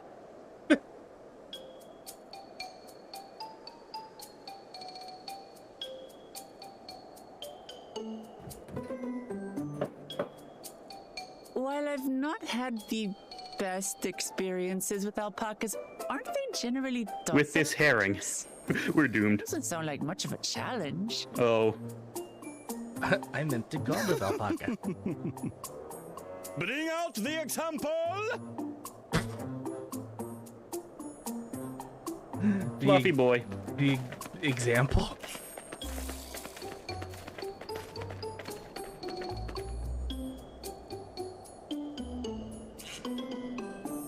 Oh no. Special kind of alpaca. Would you please approach the animal, third promise? Who, me? Well, it should stay calm if I stay calm, right? That's what Aaron And it told casts me. meteor. It's not red.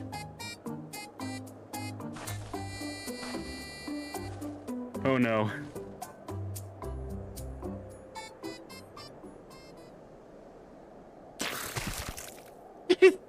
Ah! The little She's monster dying. spat on me! It says adjusting humidity levels. Oh, that stinks. I can't.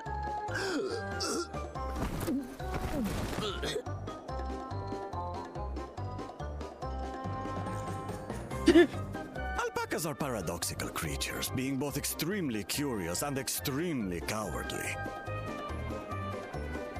Press your luck when they're frightened, and you'll get a face full of... With Lamont, it's okay, I'll res you. As you've all just witnessed.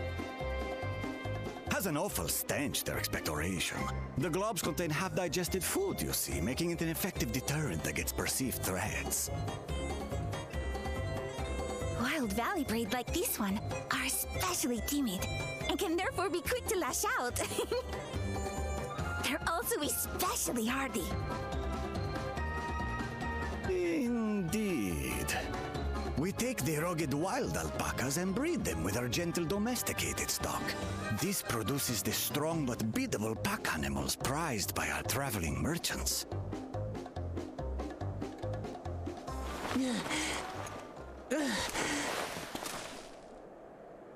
That's all well and good, but did I need to bathe an alpaca spit for you to make your point? So, Alpaca the task is to catching catch savage. a wild alpaca. That is correct. But be warned that it is a feat easier said than done. I suggest you prepare well before you enter the valley where the creatures dwell. And by you, I mean the claimants only. Oh. Allies are not permitted to assist with the catching. The alpacas will help me judge which of you is worthy of receiving a keystone.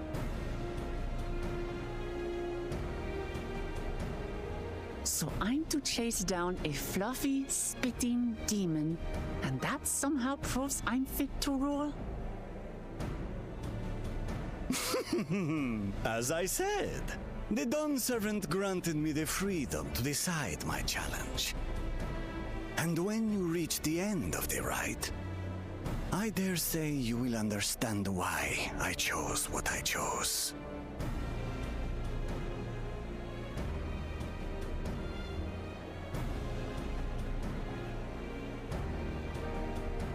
This is Zoralja showing his Very not well. being fit to rule. This won't take long.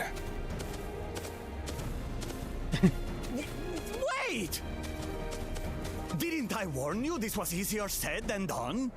There are preparations to be made, factors to consider. A beast is a beast. All yield to strength.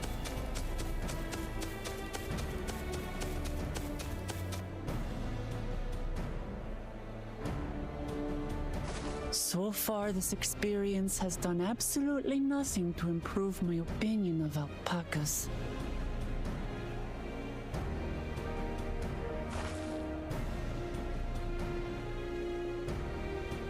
But that doesn't mean I can't do this. Revolting spit aside, they're just another animal.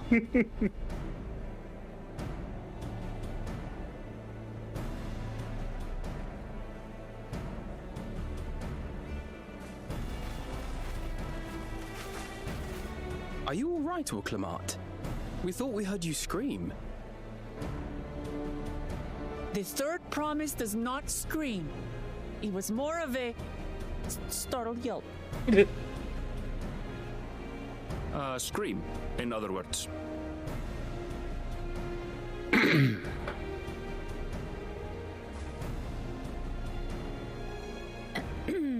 Did you find the Elector? Oh yeah, we gotta catch them up. Oh, we certainly did. Yeah, info dump time.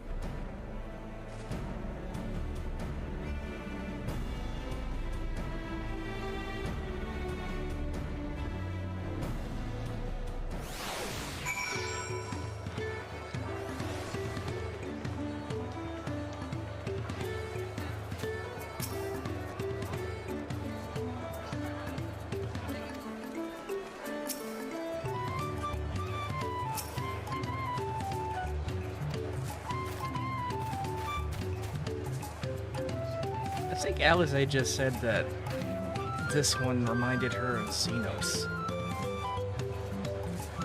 Oh. If we can't help, why the fuck are we here? We can't help with the actual test part, but you know what we can do? We can help with trial runs. Yeah. I had to go wash the nasty stuff off my face. I think I got all of it. Take it's different. Just be sure the stench has ruined my sense of smell. Oh no. Hey, I saw that look.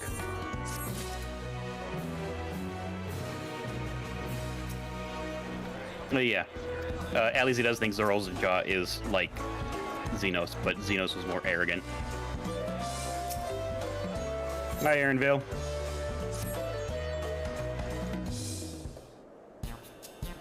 As Wukulmat helped demonstrate, the Valley Alpacas are wary of people. Getting close enough to catch one will not be an easy task. You might have warned me about that earlier. I have enough trouble with tame alpacas. How do you expect me to wrangle a wild one? With the proper saddle. We infuse the leather with a relaxing scent that soothes the spitting beast. Wonderful. Give me one of those then. Have you perhaps forgotten that we are a clan of merchants? If you want a taming saddle, you'll have to find a saddler and make them an offer. They don't come cheap, of course. Crafting a saddle will cost you the equivalent of 10 pel in the thousands column. 10,000 pel? I don't have that kind of coin. Converting to kill, that comes around to 1 million or so. Mayhap if we all pitch in. No, this is my feat to accomplish. Wouldn't feel right about having others pay the cost. I'll find the money somehow. I mean, I could provide a loan. Got like 2 million on me. In that case...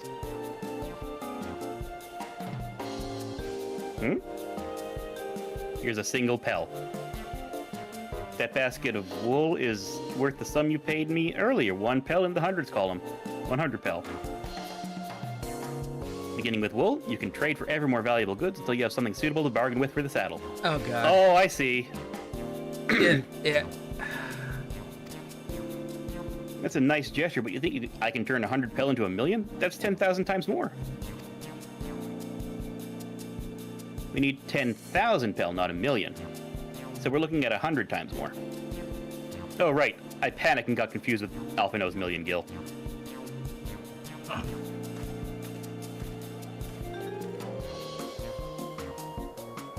I'm not so sure about this trading idea. You were almost talked into buying a cloak you didn't need mere moments after you arrived.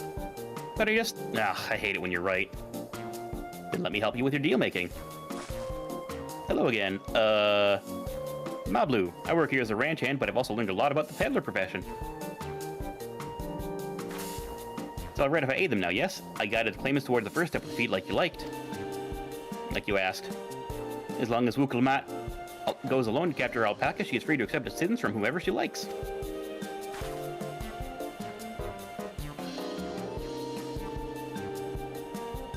Hooray! Let's see about getting you a saddle then, third promise. I don't know why you made your offer, but I could use an ally with a beak for bargains. Welcome aboard, Mablu. Should the rest of us stay behind, perhaps? Might be easier to haggle over price without so many vices chiming in. Stay here and pitch in with the ranch work. When Mablu gone, I'll need extra hands to tend the alpacas. Gladly, but you go with Wuklamat. You've seen markets and bazaars the world over and surely have sage advice to share. In that case, you should also hold on to the alpaca wool. If it's misplaced or soiled away, you'll have nothing to bargain with. As if I do such a thing, but I'll leave the wool with Aquila anyways. Better to keep my hands free.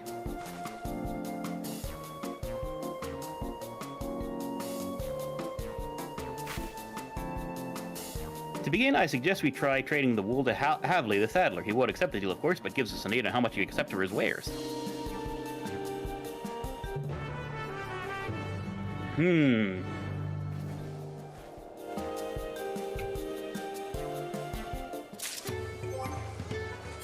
must find the need that the people have to trade with them, basically. Yep.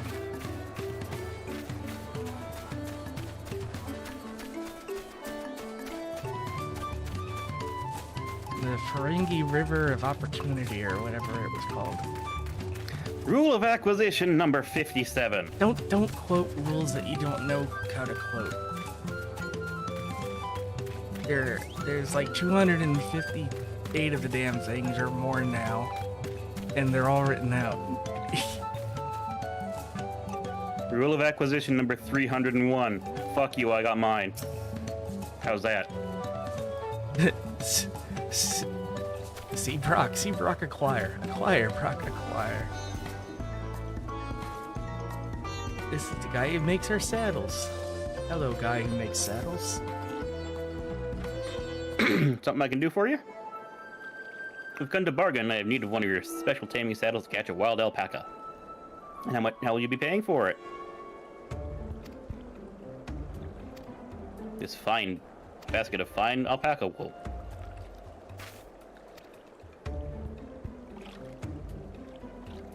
It's invisible bucket. What does a saddle maker have for wool? Besides, this would barely cover the cost of a single strap buckle. Offer me something I actually want.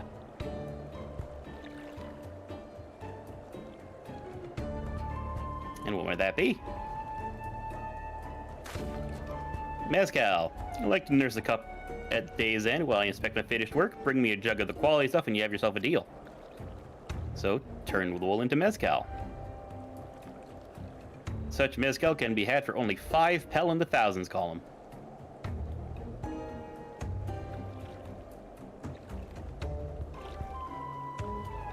Did you say third promise? Then my offer has changed. The saddle is going to cost you a jug of premium mezcal, aged 3 years at least. That's valued at 10,000 pel or more. Why have you doubled the price? Because I must support the man of ambition. You'll see my business prospers. Zoralja will go to war and his cavalry will need saddles. Lots of saddles. Nothing personal, third promise, but I won't sell you my craft for anything less than my asking price. This is why you keep party chat away from NPCs. It's true. Yep.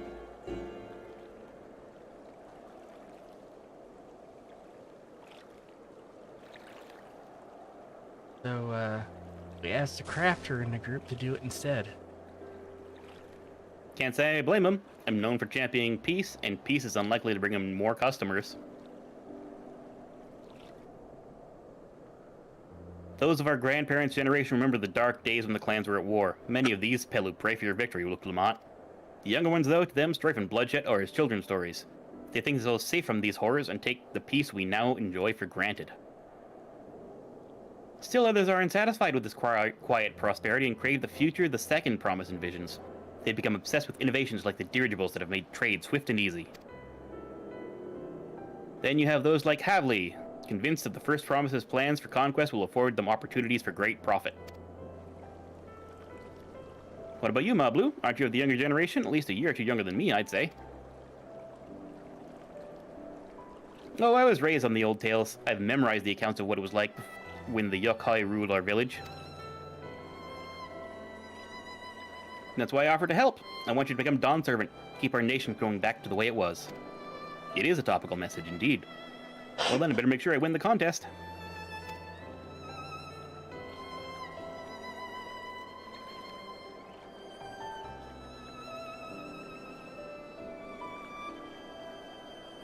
Excuse me. Yeah. But the type of... No, that was a sneezy coffee thing happening. But the type of mezcal the saddle maker wants is so very expensive. Weren't we expecting to need 10,000 pel from the outset? Nothing's changed. We just need to get on with it. I may not have a head for trade or the stomach for alpacas, but I won't give up on the piece of Tuliola on the line. Then neither will I. We will make you Dawn Servant. Aiming for that 10,000 pel jug right away will only bring us failure and frustration, so let's exchange the wool for anything even a touch more valuable. The trick is to find someone who needs alpaca wool and is willing to trade at a loss to acquire it. Someone who supports your bid for the throne, for instance. So find some old people.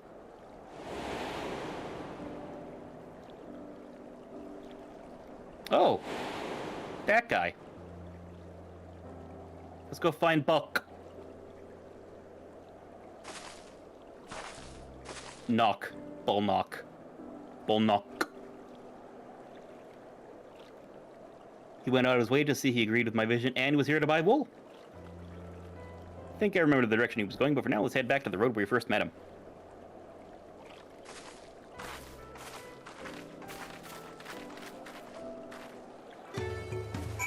Granted, he did just buy a whole lot, so...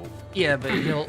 To help this third promise, he'll probably do it at a loss. Yeah.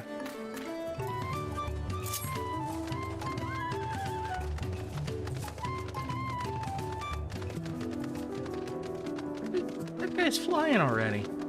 Screw you, that guy. Well, here's the thing, Jay. Some people Other people don't sleep.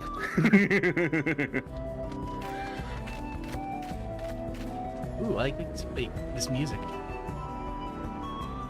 Yeah. Wait a second. There's a lay motif in there that I know. Not that one. That's... I mean, obviously... Ooh, the prelude was in there. Did you hear that? The music is very out of sync between us. This is the spot after Bolnock talked to us, he walked off to the south. Then he was probably going to Ikuvlo's Inn. Most visitors to Huachimpelo end up staying there. Let's go and check, shall we?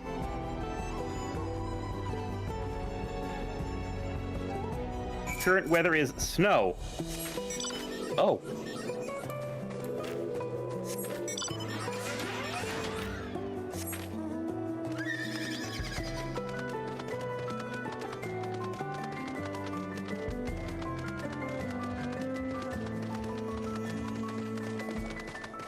Yeah, there's the prelude. Mm-hmm.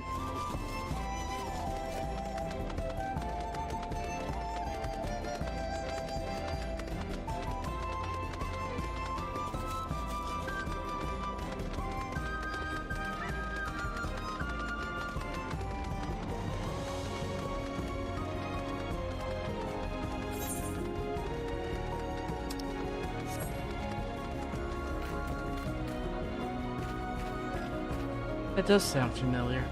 I can't place it. Right?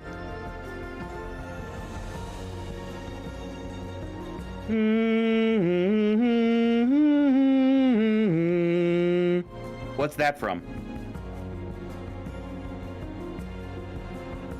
Like, I just got that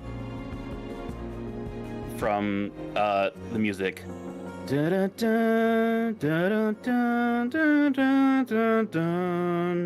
Shire? I have no idea. No, it's not the Shire. I have that blanket. Basket. Yep. Let's see if we can turn a profit.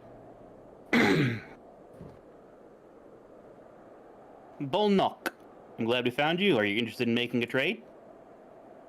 You wish to do business with me? Might I ask what this is all about? Exposition jump.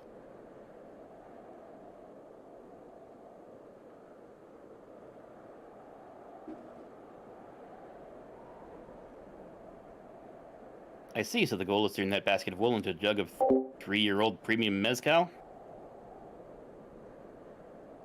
Then allow me to invest in your efforts.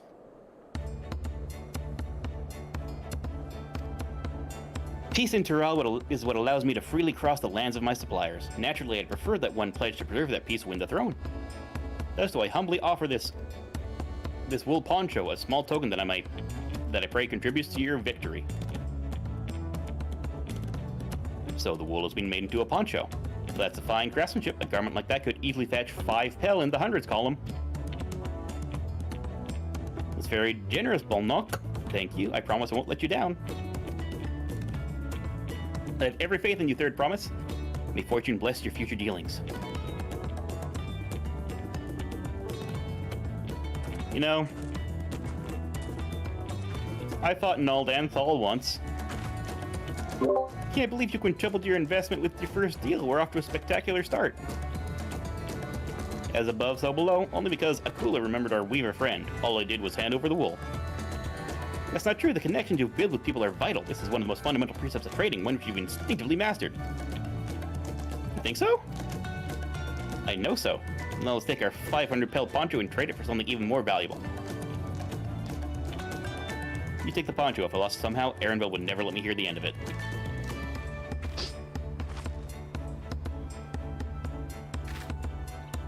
Our next deal is waiting to be found.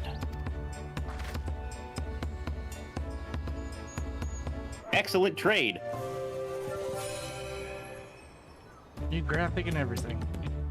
Traded 100 pel basket of alpaca wool for 500 pel wool poncho. Oh, you know what this is? This is a preview of what the tribe quest would be like for them. Oh yeah, it could be.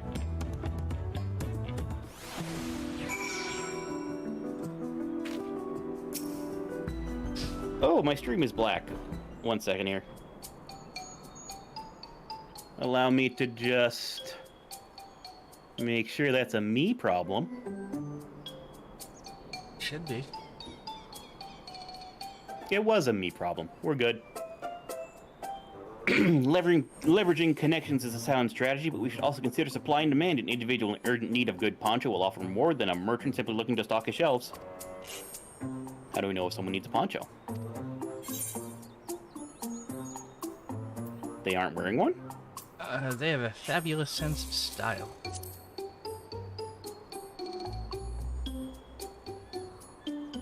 For my answer, that's the obvious answer, isn't it? We'll look for a person without a poncho and hope they're eager to buy ours.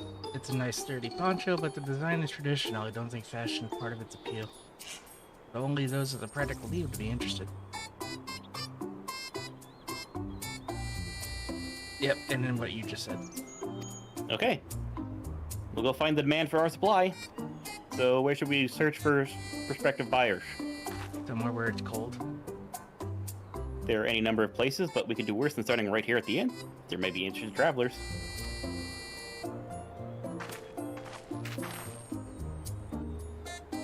Who here needs a poncho? A lot of Mamuljar hardly wear anything to begin with.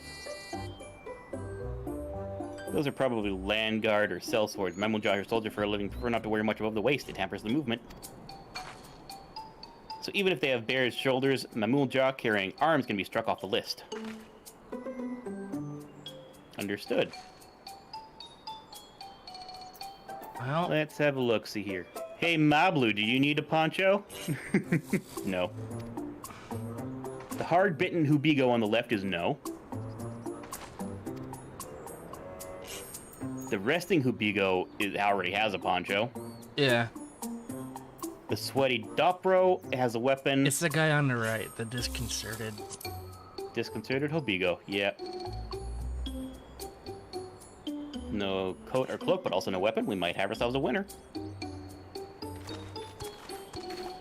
Oh there, friend. You're a mercenary by trade, right? You're not a mercenary by trade, right? I was curious about your bold choice of dress, or lack thereof. Oh, it was no choice of mine, believe me. I was attacked by beasts on the way here and barely escaped with my scales intact. My coat was not so lucky. I'm actually a toolmaker from Tuliolao, and was dressed quite smartly. All the better to show the pillow I am a man who takes pride in his appearance and therefore his work as well, but now look at me. Well, this is your lucky day, sir. We have a poncho, worth 500 pel. This would be the perfect replacement for the coat I lost. We'd be willing to part with it, if you'd like to make a trade for one of your fine tools, perhaps. What about this hatchet? I crafted it myself and will vouch for its quality. And the level 80 weaver and crafter is sitting here like, gee, I could have done that. Yeah, but she wants to do it herself, remember? Yeah. blade looks sharp, half well made. I'd value it at 1 pel in the thousands column. So we doubled it. Yep. 500 to 1,000, we have a deal. A fine garment such as this would put me on even footing with any Pelu merchant. Like the eponymous owner of Milpu's mate garden for one. Her field hands use hatchets to harvest the mate, mate. I thought to impress her with the tool I sold you. No matter, I have other wares to sell. Glad to have met you. I'm so glad that you info dumped the next clue directly onto us. We got our next buyer. To Milpu's mate garden we go. Oh good, she caught that. We should take alpacas. No. These ones will be the calm type, right? Shrug. I don't know.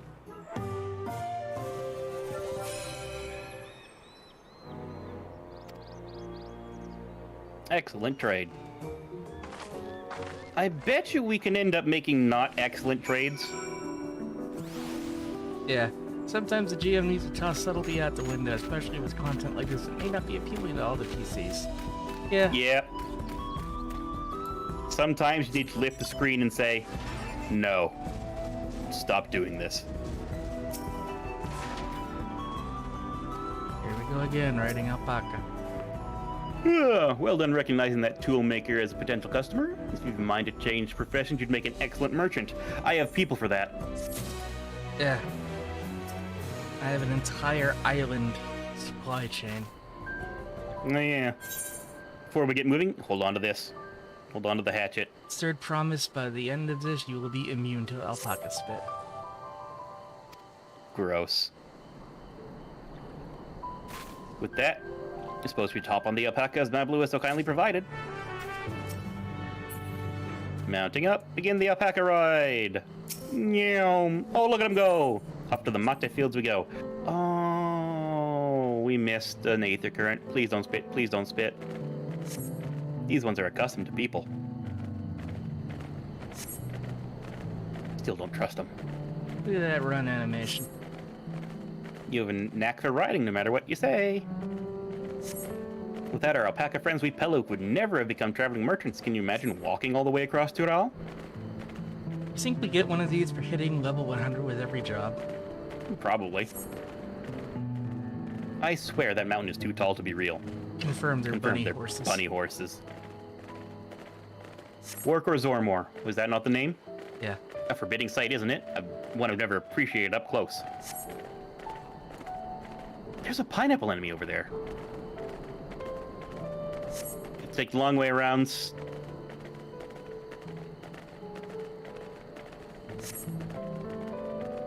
So Mablu said you were learning about the peddler profession. Don't care for ranch work? Hey, I have no, to I love it. I have to kill one of these. We'll double back. But becoming a peddler has always been a dream of mine. I'm just not sure I have the talent for it.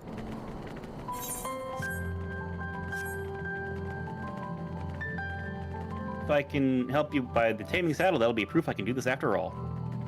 Notocactar. Hey, look, it's not a cactuar. Look, we're almost there. I was kind of hoping it was a ridiculously buff cactuar. Those would be Kiniku cactuar.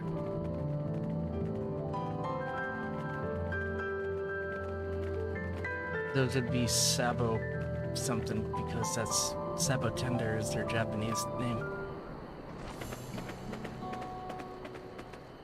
We made it without a single smelly incident. Sent the alpacas back to the inn, so we'll walk along the main road when we return to the village. Speaking of roads to travel, you were adopted by the Dawn Servant. Where's your third promise? That I was. Then perhaps you understand. I was an orphan too, you see. Tobly took me in. Took in all the ranch hands, actually. Dude's older than you? All of them? And everyone works hard at their chores, grateful for the opportunity to repay the head lady's generosity. Yet here I am, the only one wanting to go off and be a merchant.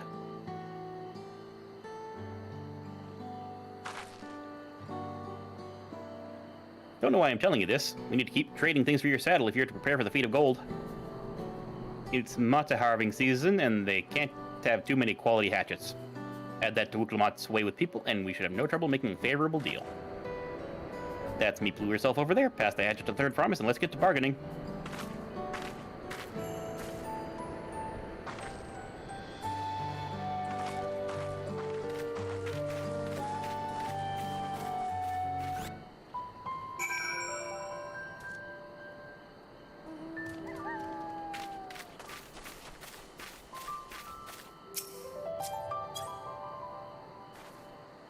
Wrong person.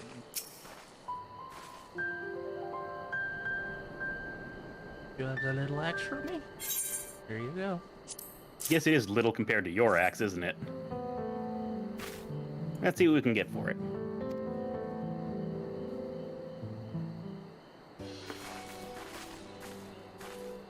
You're Miplu, the owner of these fields. I have a mind to trade if you're interested. Well, the third promise. I might be convinced to entertain a proposal. What do you have to offer? This hatchet, forged by a seasoned artisan, the razor edge of this exceptional tool will make light work of your crops.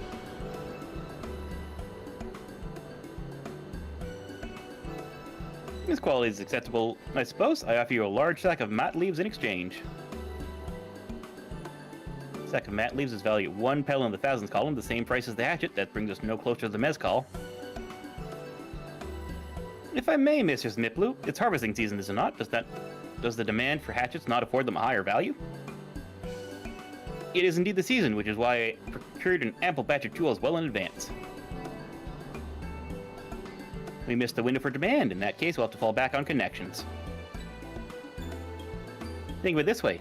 A generous deal here will put you in the third promise's good graces. Surely that's worthy of consideration.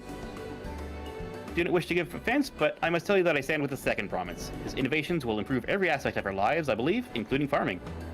And I will no longer have need of hatchets. I assure you that I have nothing but respect for Uglamat. That's why I'm prepared to purchase a spare hatchet at a fair price. I suppose that is fair given your reasons, but we ourselves would be no better off for the transaction. How about this one? If we're willing to help bring in your harvest, would you give us a better deal? As a matter of fact, I would. Until Koana's reforms come about, I can always use more hands in the fields. And add our labor to the bargain.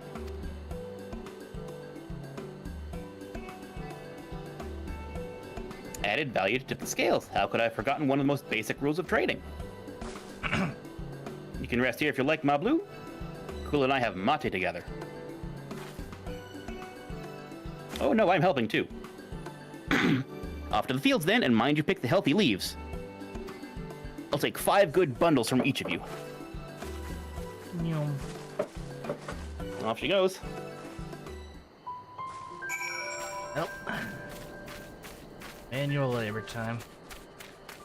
Yeah, it's nice to get your hands dirty with something. So far, it's kind of just been running around following Wooklamat on her journey. Yeah, but right now, there's a giant pineapple that needs to die. Oh yes, that's right, the pineapple killings.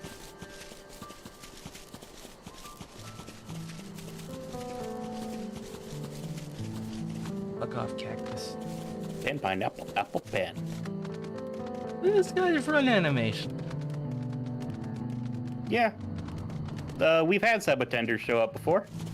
Yeah, but this guy runs differently. Anyway, here's what I wanted. No, the sabotenders run exactly the same. Other than maybe adjustments made for this,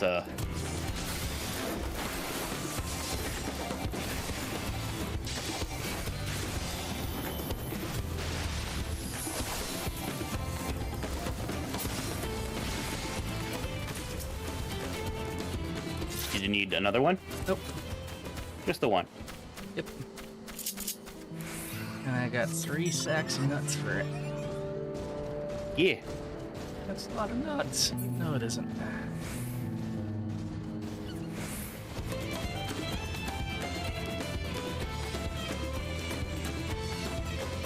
I was like, why do I hear battle music? Oh.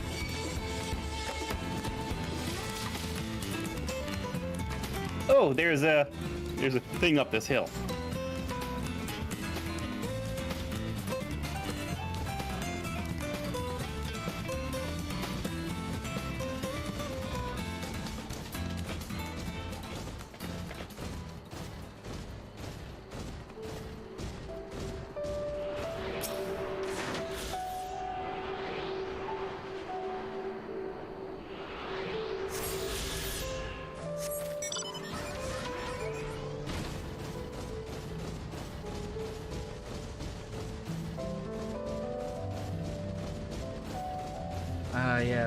Yeah, the haptic motors in the dual sense are just loving the Magitech armor because you can feel the vibration go left, right, left, right, left, right.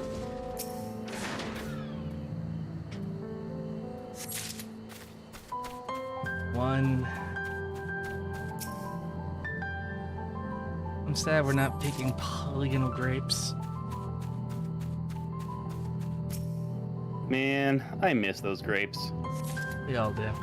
They offered a lamp that looks just like them. Yeah.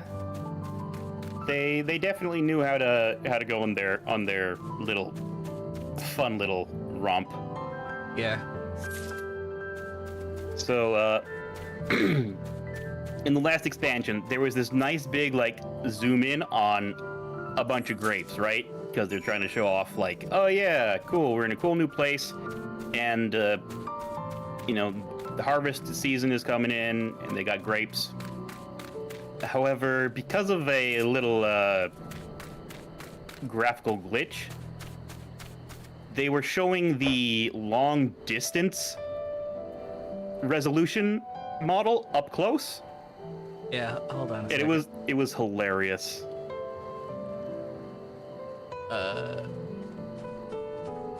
Yeah, there it is.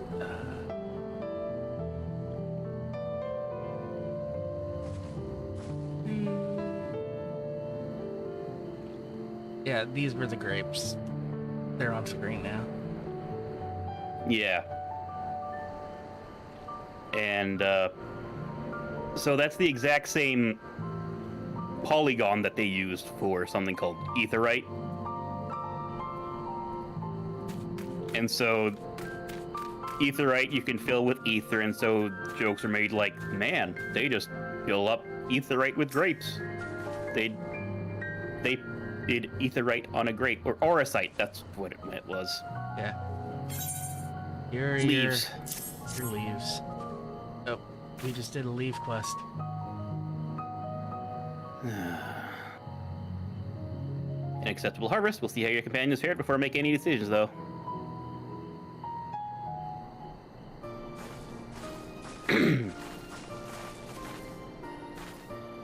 We brought our share as well.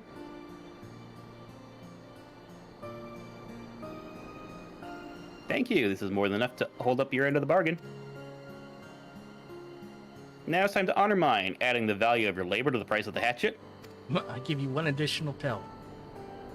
I'm prepared to offer you a sack full of our highest grade moth leaves. Premium mat.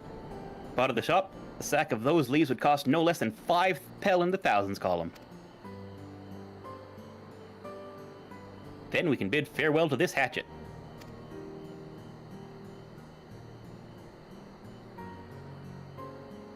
I'll give it a good home. Talk of the contest aside, I'm glad we could come to a mutually agreeable trade.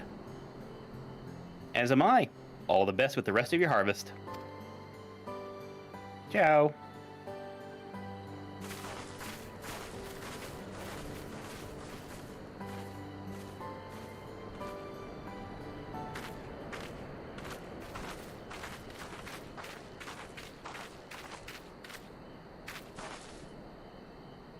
Nah, Blue, what's wrong?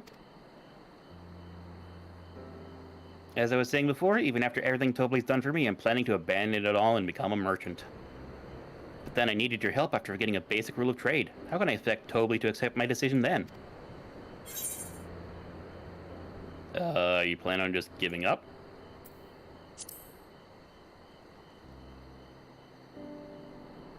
I can't! After getting a taste of real trading, I want to be a merchant more than ever. Then you just have to be honest. I seek to follow in my father's footsteps, not because of what he expects of me. I want to preserve Tyrell's peace, and becoming Dawn Servant happens to be the best way to do it. You should have a life of your own choosing, and I wouldn't be surprised if Toble held the same opinion, so talk to him. You're right. It's better to find out for sure than worry over what he might say. Thank you for the advice.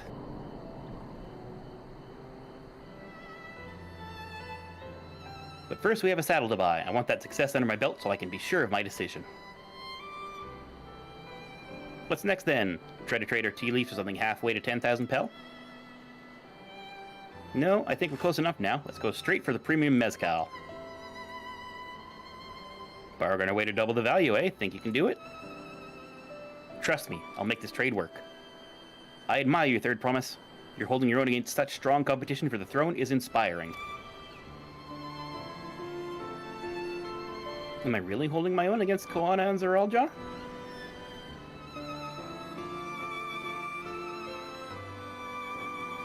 I mean, of course I am. I'm Wook Lamont of the Dawn's Promise, after all.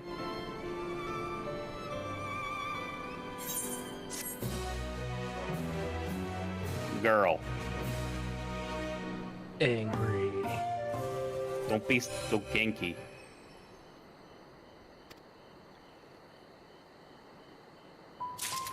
You're allowed to have concerns about yourself. However, you're not accounting for your brother's failures. Nah, Blue, I've never been one to take it slow. Once I have a goal in mind, it's full speed ahead. That's who I am. Wook Lamont has her eye on a jug of premium mezcal.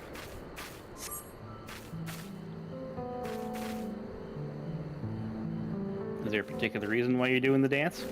Because I can. Okay. Before we go, let me give you the leaves. I don't want to risk proving Aaronville's point.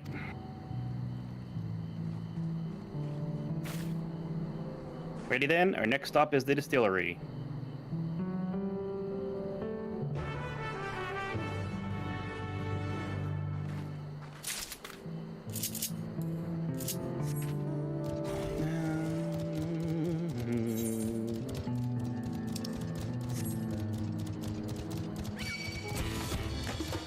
Stupid Jaguar.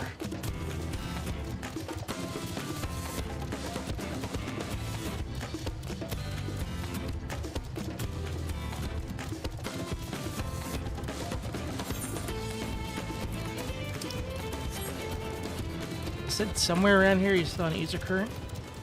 Yeah, it was further down the way, though. Okay.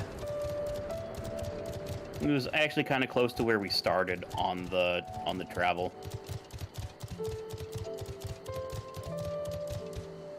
Blue's coffee grounds.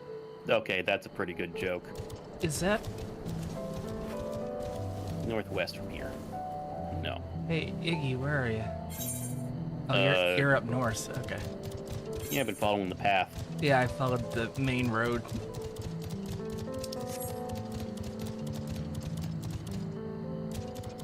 Wait a second, we're being stupid. Are we?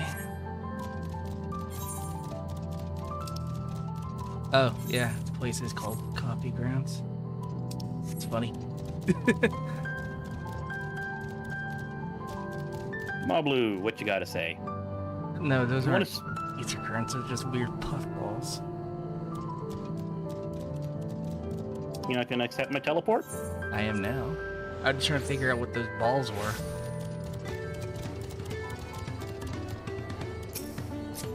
You want to speak with a man by the name of Gobley. Even among his fellow distillers, he's regarded as a master of the craft. He knows how the value of his product, so if we're going to convince him to trade for twice what the leaves are worth, we're going to need targeted information. So we need to talk around and get some gossip. If you can talk to the people at the distillery, perhaps Clement and I can do the same at the village entrance. Meanwhile, I'll head to the north side and see what I can learn. Chew got it.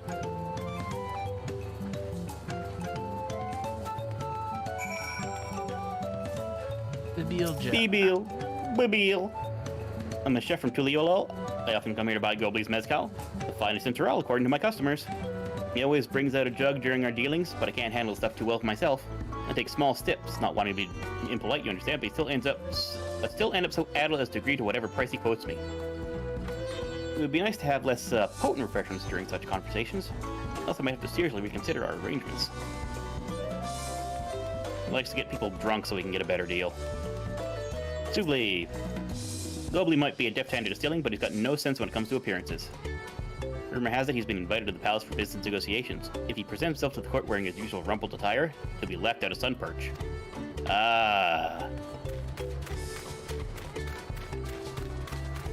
Wait, are the girls all ending in L-I and the men all ending in U? I have no idea. There's not much I can say about Gobley, but I can tell you what Gobley's been saying. The other day he was muttering about monsters prowling around agave jaws. That's where they gather the ingredients for mezcal. Your presence made it harder to procure said ingredients, and thus driven up the price of his product. A boon, some might argue, but it's hard to celebrate when it affects the work as it does. Can't really bring joy to people if you can't keep making the thing they love. So, we can lower the price of his stuff by dealing with the monsters, and we can give him advice on how to dress. My blue. Yeah. Hmm? There's a dust storm somewhere. Vertiga Greatwood has umbral wind. Mare Lamentorum is suffering moon dust. I don't know, I just like... we're just gonna pull weather data from the moon and the other fragment shard. Yeah. Reflection. What'd you find out? Says Mom Blue. We can make use of all those tidbits. The deal is as good as sealed. Found out where Gobbly is working. There's a millstone at the top of the slope behind the distillery. Oh, where we found the alpaca. Yeah.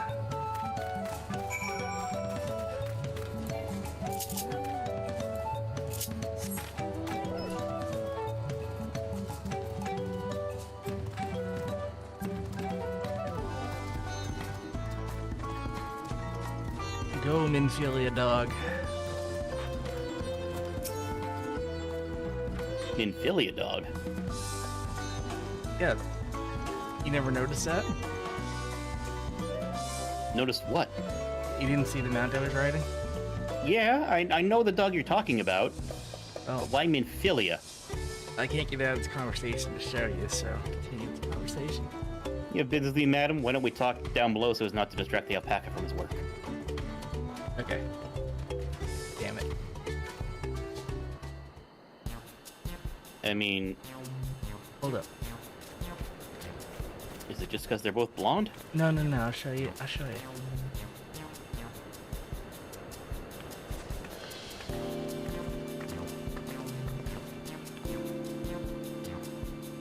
What's this about? Keep it brief if you would, I'm a busy man. We're in the market for a 3-year-old jug of premium mezcal, assuming you have any on hand, that is. An excellent choice. I must warn you, though, it doesn't come cheap. We don't have Pell, but we can offer you a stack of mat leaves in exchange. It's top-rate stuff, just like the mezcal. No deal. The leaves are well and good, but I don't have any use for them.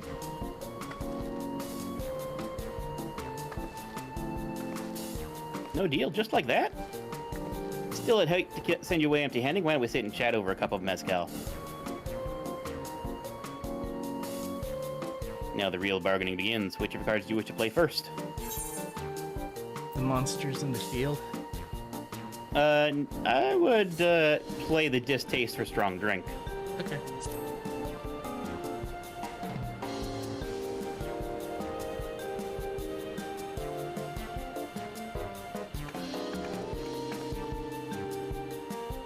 I appreciate your hospitality, but I'm afraid I can't hold my drink. I've heard one of your regular customers, a Hubio chef, is the same. Seeing as not everyone can enjoy mezcal, I wonder if you might benefit from having other refreshments to offer. Something like mat tea, for instance, and brewed from the finest leaves, of course. You're right, absolutely right. I had noticed a growing reluctance on the part of my Hubigo friend, but I did not realize I myself was to blame. I must endeavor to be a better host. Still, even with that added value in mind, no stack of leaves is worth the mezcal you're after.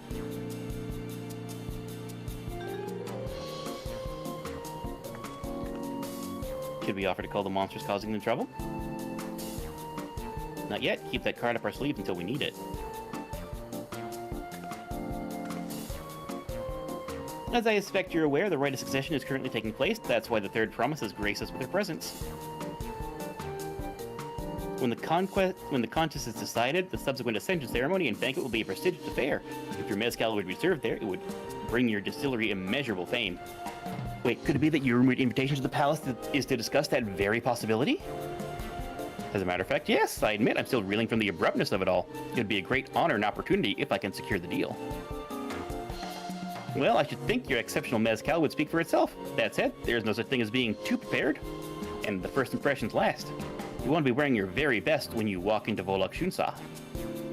It would be a shame to miss this chance of a lifetime opportunity simply for want of proper garments.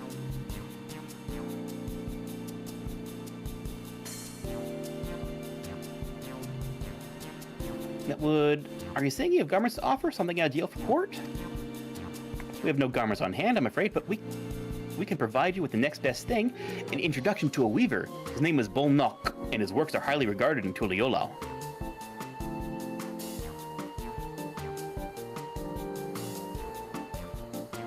As a supporter of Wuklamat and keen observer of palace politics, he will doubtless be happy to guide you in the selection of an outfit to fit this golden occasion. That's certainly a tempting proposal, and one which I should like to take full advantage, but the scales still aren't balancing.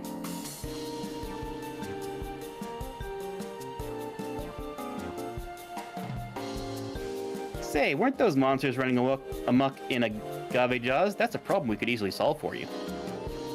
Truly? I'd be most grateful for your immediate assistance. I was resigned to hiring sellswords to clear them out.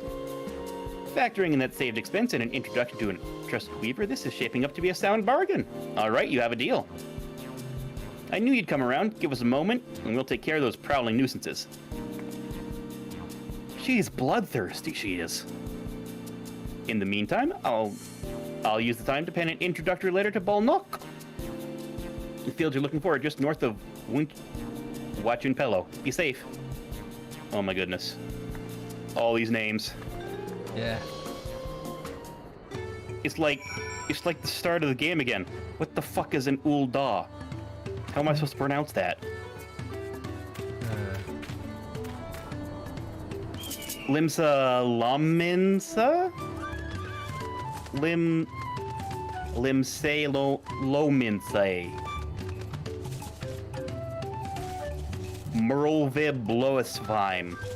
What the fuck is that supposed to be? If we run into another Costa del Sol out here, I'm out. What about Costa del Lune? I would be confused. There should be agave jars over there. It's faster we split up, so go kill. Oh, there I go killing again.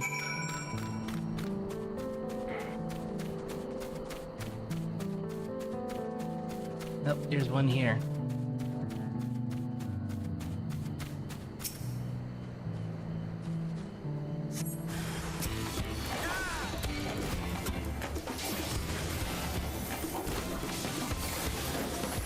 A barb mole.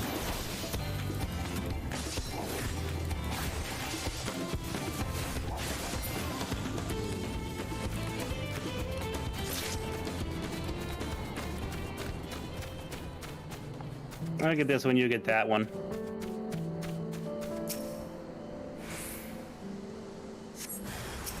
Another barb mole.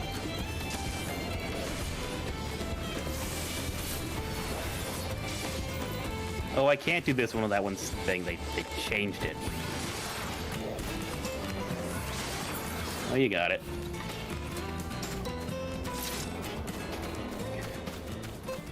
Blowfish Womp. Yeah. Yeah.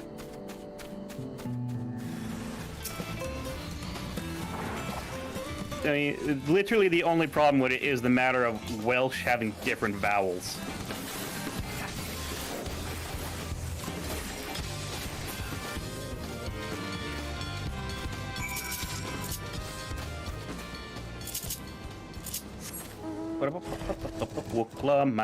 Wuklamat. Hey, Ether current above you. Oh.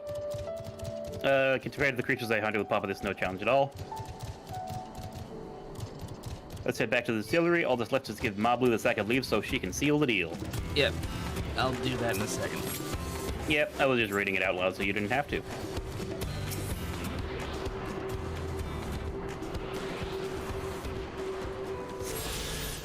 You think they can make peyote here? Probably.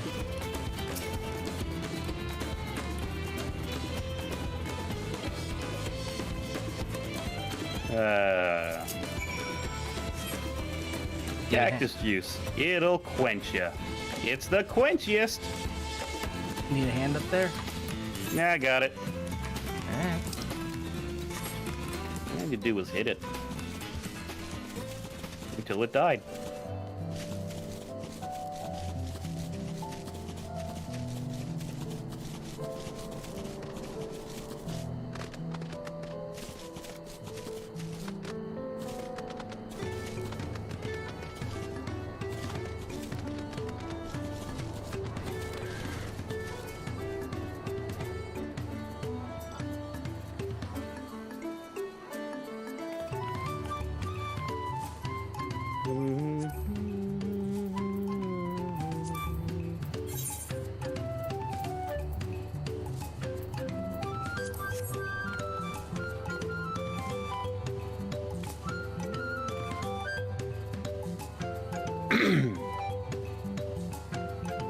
Oh shit, you found the catnip. Potato nip. Hey, Mablu. Those monsters were no trouble for you, it seems. No, if I could just have the sack of leaves.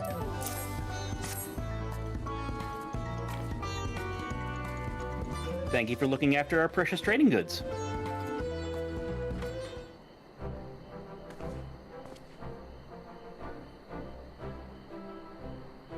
Your monster problem's been resolved, Master Gobbly. Here are the mat leaves, and a written letter of introduction to Bolnock as agreed. Why is it Matt suddenly? You went from mate to Monte to Matt.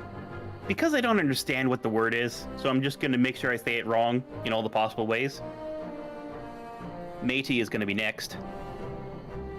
Then the deal is done. Here, your jug of premium mezcal aged 3 years. Please accept it with my compliments.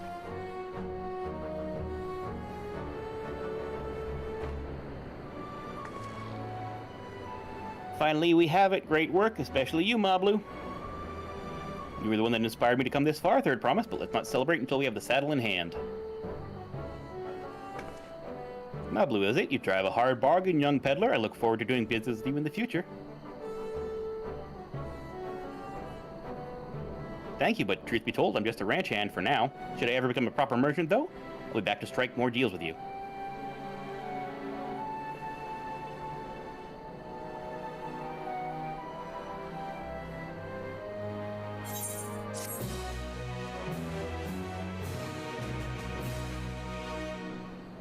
Mablu gets validation. Good for her. It's true.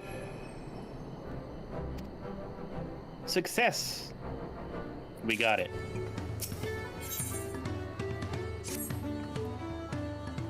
Outstanding move. Bukelnot is ready to return to Havli. Even at the palace, I don't think I've ever held a 10,000 pel jug of anything before. Hands won't stop shaking. Please, you hold on to it. Yeah, this is like, oh shit, I just bought this bottle of alcohol in Las Vegas for $64,000 because of its extreme rarity. Yeah, I would be scared of dropping it. Yes, this jug will be stored at ground level, surrounded by sponges. So if it spills, it's in the sponge, and I can squeeze it out. Can you imagine if we dropped it and had to start all over again? If we dropped it, I would uninstall the game and start a new character. Can't come back from that. It's like that quest in Dragon's Dogma, but done the long way.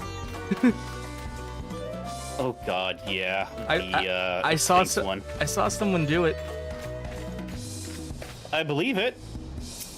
But I like the way I did it better.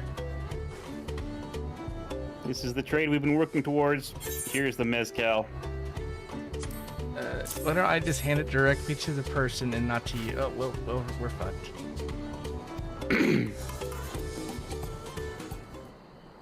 I mean, I could foresee this being the point where one of our competitors like shoots it from a distance. Get your tools ready, Saddler. We've brought your precious mezcal. Drop. It's in your hands now. You actually got your hands on a jug, but you had nothing. A few measly clumps of wool. What we had was an inspiring trader with a gift for negotiation. Oh, she's embarrassed.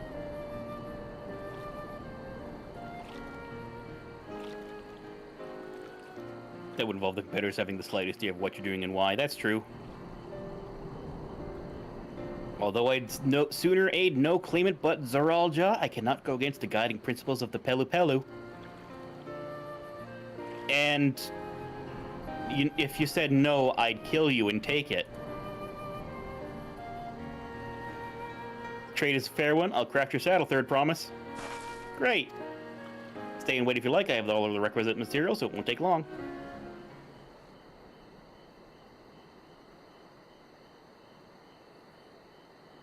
You don't need legs to craft. Start there. Yes, there is a theme here. No one is participating in the events and will always try to brute force it.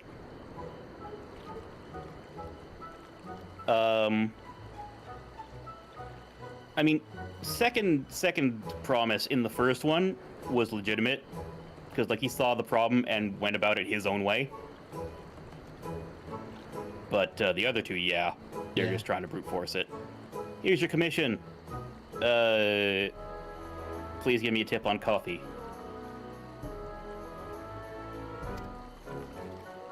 If you don't mind, I have other work that needs finishing. I can taste the smooth mezcal already. No, I kind of want their outfit, but without the beak. We did it. The saddle is ours. Yeah, it's a good hat. You need to now get an alpaca. And I think we started out with only a 100-pel basket of alpaca wool. Mablu, you're going to be an incredible merchant. Thank you. Makes me so glad to hear you say that third promise. Oh, I just realized.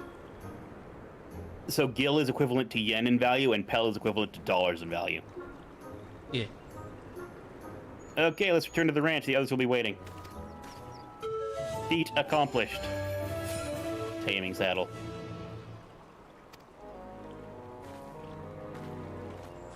Well, the good news is we're almost finished with the 2 locations, so we're going to be heading into a dungeon relatively quickly. We're not even level 92 yet. Yeah, dungeons are at level 91. You're correct. I know I'm correct, that's why I said it in the first place.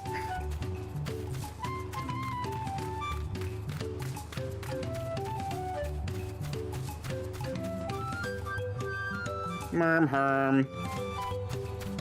It's good alpaca. The alpaca is people-sized. What? Hang on a second. I am like the tallest. I am over 6 feet tall, and the alpaca is me height. Holy shit. I am 3 feet tall. I come up to its haunch. Yeah, you're kind of at butt level. You could use you as a stool. Alpha, no, what's up, bro?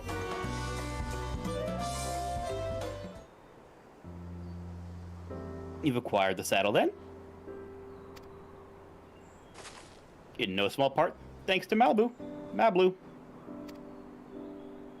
Before you rush off to catch an alpaca, let me teach you how to saddle one. I'll bring out one of our wild-born friends so you can practice. Oh no.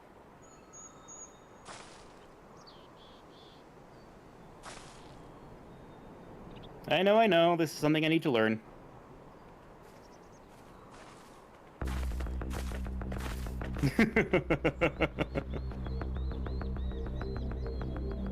The daunting music. Dodge the AoE Wuklamat. Sense the flow of ether. Bring out your inner Prince Sidon. You can do it! I believe in you!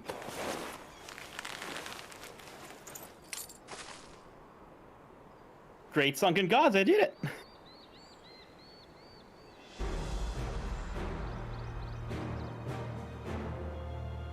He hardly seemed bothered, much less inclined to spit, as if he was completely accepting of Wuklamat's touch. It's because of the singular scent which the saddle has been coated with. Alpacas find it very soothing. Pacanip.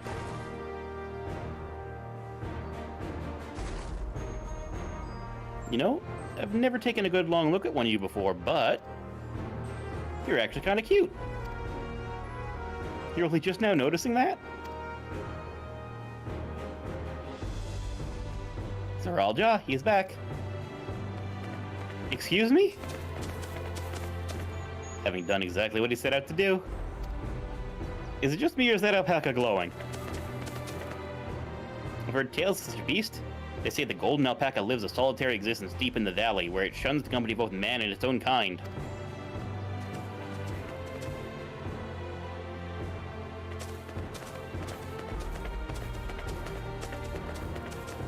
How did he manage to snare a prize like that? A beast knows its betters. Faced with overwhelming strength, it will yield rather than risk death. An apt illustration of how greatly the power of the first promise exceeds yours, Wuklamat. Strength alone won't win my father's throne. I'll be the one to find the Golden City, and then Terral can remain at peace. An everlasting desire for peace can only be forged in the fires of war. To unite as one, the people must be taught. They must suffer the horror and the hopelessness firsthand. Oh no! Exhaustion from prolonged conflict. The wages of war's merciless nature. These are what moved the clans to join the founding of Tuliyollal all those years ago. Consider the younger generation of this village. Since birth they have basked in unbroken harmony, and behold, they regard war not as tragedy but opportunity. Thus does the resilient song seek to provide education. He offers much needed lessons in the realities of conquest and a renewed appreciation for peacetime. 'Tis true that war's misery brings a longing for peace. But I have seen with my own eyes what becomes of an empire forged through the violence you propose, the rebellions it spawned, and the ruins it left behind. The Garlean Empire was a congregation of simpletons. Damn.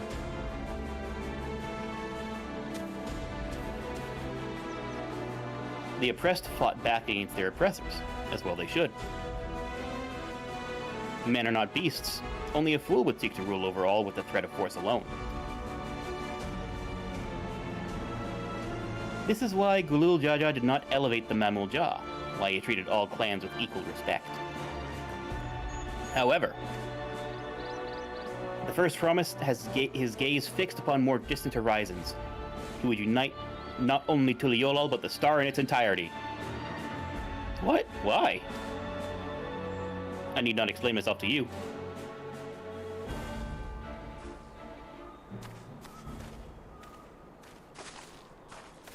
Oh, well done indeed. The first promise has completed the feat of gold with an appropriately golden flourish. May I present to you your much-deserved keystone. So, should I take that as an official declaration of war and strike you down now? You've literally made yourself a threat to Eorzea, my dude. Verbally. He's always been like that, never sharing his innermost thoughts with me or even with Koana. It's like we're not even family.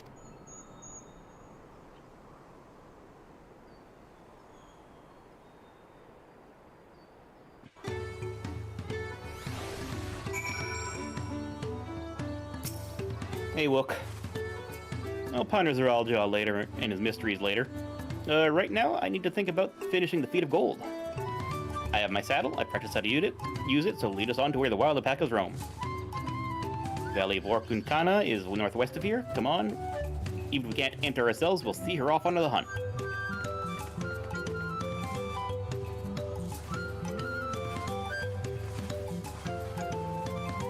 Guess we go this way. Yep.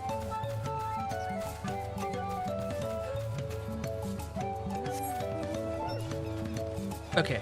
Okay. Since this came up, take a good long look at the hair. There's braids involved. Yep. Bring up Minfilia. Like, the whole thing about Minfilia is she had bangs on one side and braid on the other. As opposed to the dog, who has braids on both sides. But what color were her eyes? What color were her eyes? Yes. Her eyes were pale gray blue. As opposed to the bright blue of this Afghan hound. Look, I was just saying that this dog had the resemblance to Minfilia, and it's Vinaz's dog. Yeah, the dog came first. Yeah, I know, but...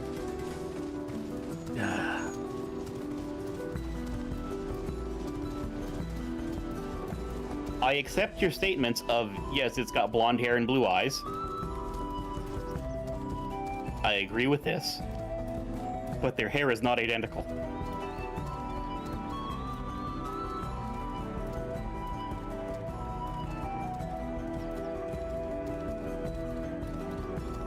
Oh yeah, when she was the voice of the mother, her eyes got super blue like that. That's right. Uh-huh. I was looking at her original picture. She kept the hairstyle, though. You're going too far, bro. I know, I'm looking for something.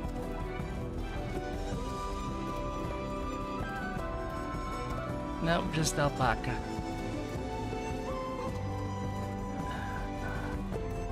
I can do this. I know I can. Cheer her on.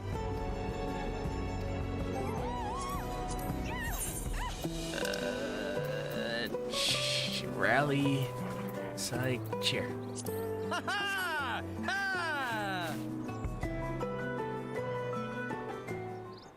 Oh, it's voiced. Good luck there, Promise! Thanks. I'll need it. Truth be told, still not sure about alpacas. I'd rather not go near one if I can help it. But if I'm to rule this nation, then I'll need to learn how to live with them. Tural is their home too.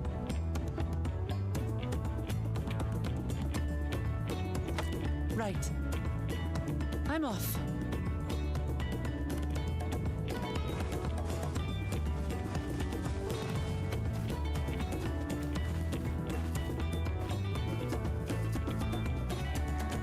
So, shall we head back to the ranch, or...?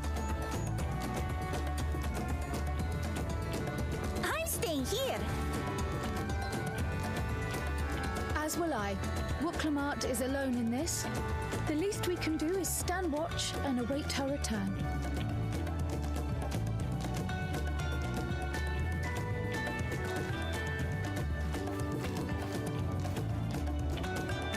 It may be a while yet. Help me pitch the tent.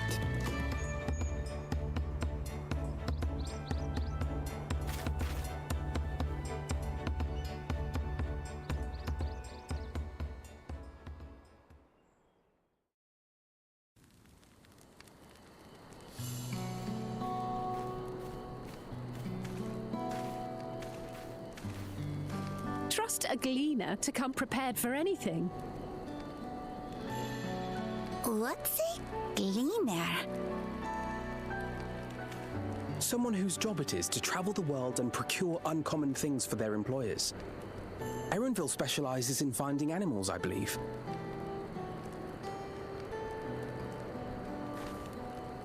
But aren't you a Shaitana from Shak Tural? Backstory time. Why did you cross the salt?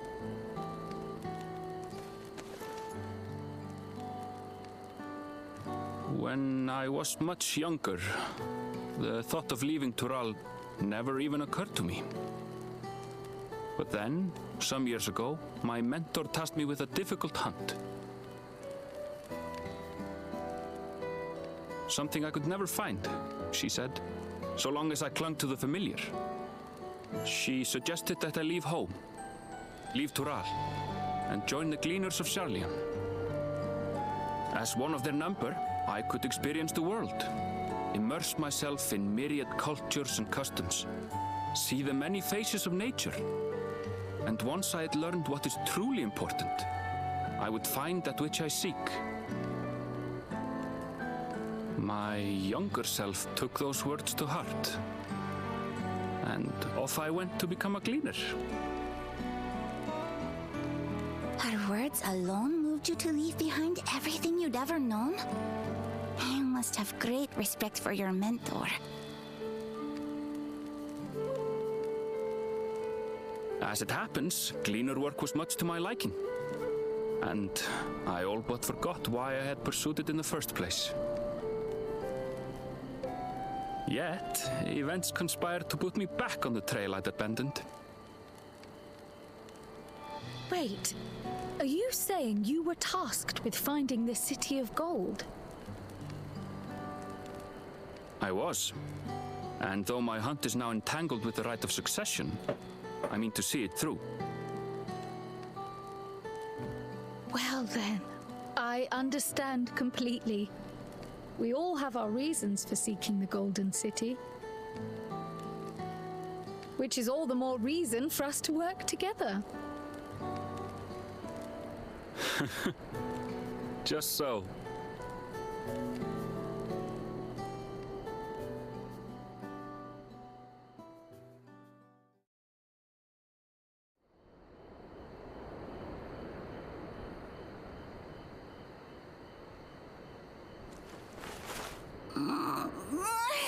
She should have been back by Oh now. God, look at the child's mouth as she opens it and keeps it open in a big smile. And arrange a search party.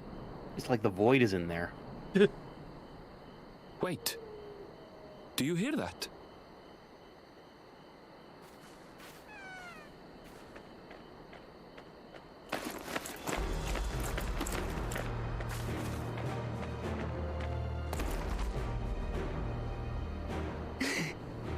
They did it.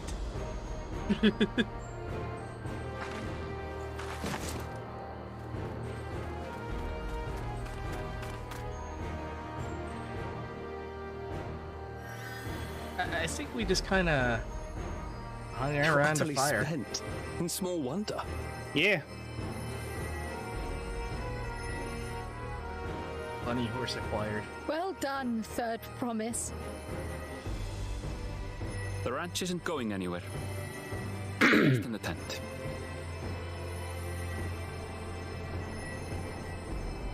I think I will. Thank you all for believing in me.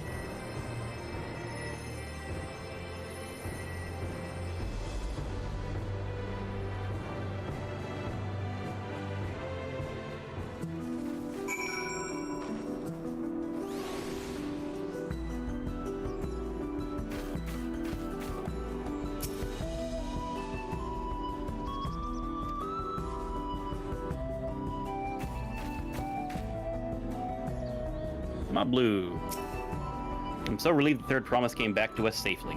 And the alpaca she tamed is a healthy-looking beast. Surely this will be enough to satisfy the feat of gold. And again, we take the money.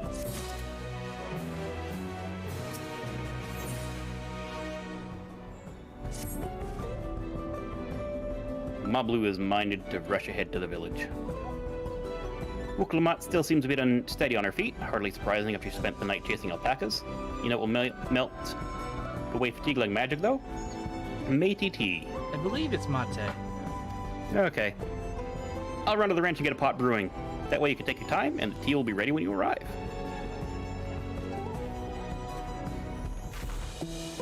As Mablu so wisely suggested, we shall set a slower pace for our exhausted third promise.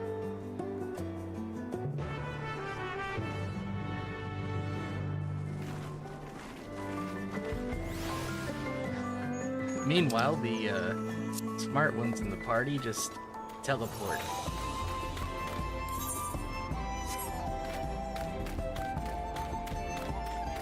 Yeah.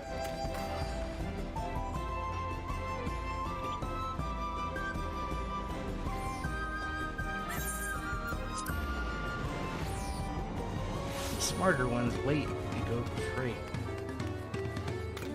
It's 7 cents. I know. Well, no, it's 70 cents. Also, hello, Domadet. Hope you've been doing well.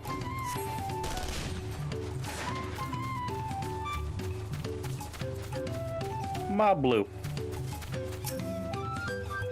Came back ahead of the others, did you? I'll hurry along with the tea then. Wuklamat can't be that far behind. How was the weekend treating you, Domadet?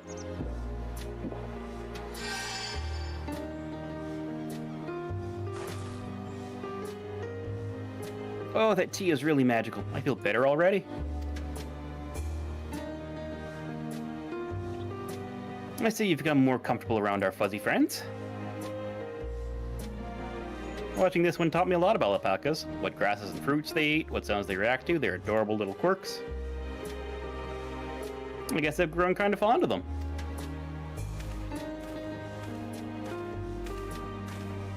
It is very nice to have an MMO that lets you have crazy mounts. Welcome back, Third Promise. Accomplished the feat of gold, have you? There's no mistaking a valley alpaca.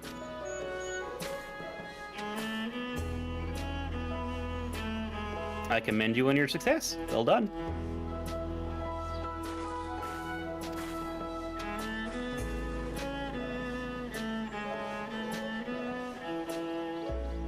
Although I couldn't find a shiny one like Zeraljaw did. I'd be surprised if you had. Golden alpacas are born but once every few decades. They are elusive solitary creatures that are rarely seen, much less captured, thanks to their innate physical and magical gifts. That one cast Meteor. Only a single other person known to have caught one before, that being Gulul Jaja himself. Papa was chasing alpacas too? So my grandfather's stories say. It was before the founding of Tuli Hiolal, a time in which the mountain giants, the Yokoi, held our people in thrall. Compelled by their overlords, our forebears would ride their alpaca mounts to the highlands to deliver gifts of food and other tributes. Those are wretched days to hear grandfather tell it. Then along came young Gulul Jaja, yet unburdened by the mantle of Dawn Servant.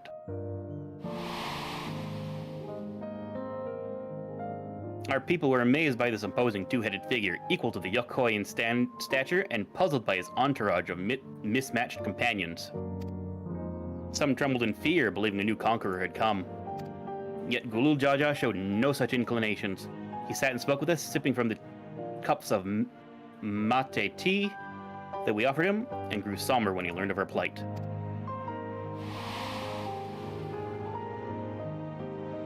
None could have anticipated when their visitors decided to do next. Gulul Jaja ascended the cliffs to face the giants and freed the Pelu Pelu from the Yokoi's subjugation. He then turned an appraising eye upon our riders and proposed we take to the road to peddle our beverages. The suggestion seemed obvious for one who traveled as he did, intent on fostering amity between the clans.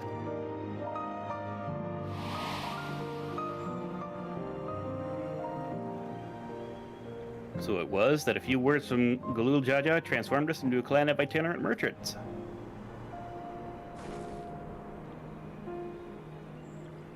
Never heard the bond Papa forged with the Pelu Pelu spoken of in that way before. The saga is not so detailed. Then you may not know that Gulul Jaja sought a sure-footed guide for his trek up into the highlands. Thus did he capture a golden alpaca. So both my brother and father caught the rarest of creatures. Well, an ordinary one was the best I could manage. The feat required no more than that, third promise, and you brought back a perfectly wonderful beast. Mablu's right. You're a perfectly wonderful beast. If anyone's ordinary, it's me. Spit. Not only did you accomplish the feat of gold, you also made many trades and brought joy to many people in true Pelu Pelu fashion. I sorely doubt your sibling could have achieved the same result. You should be proud of the accomplishment which earned you your keystone.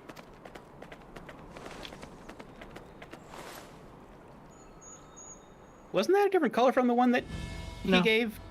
No? Different time of day. Yeah, maybe that's all it was.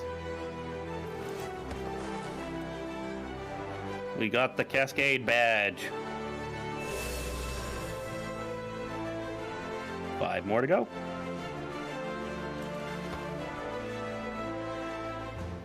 You did the entire event chain. Your brother just ground his alpaca taming skill to 100 in one go. You're well on your way, third promise. We'd have been lost without you, Mablu. Thanks to you, I learned so much about the Pelu people and your customs. It might seem obvious, but I've come to realize the importance of properly knowing something. It was because I didn't understand alpacas that I was uncomfortable around them. I'm thankful to you as well, Wuklamat. You've given me the courage to say what I wasn't sure I could ever say.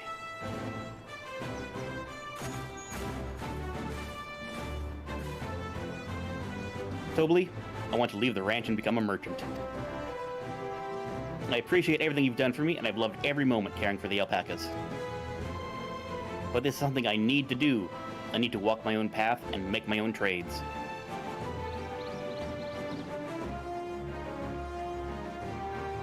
As your parent, allow me to say one thing. I've always tried to give my wards lives filled with as much happiness as I could provide. Yet never once have I wanted that to be the only happiness you knew. You have my blessing to walk any path you choose, Mablu. It gladdens me to hear you found a calling you wish to pursue with such passion. You'll make an exceptional trader, I'm sure of it.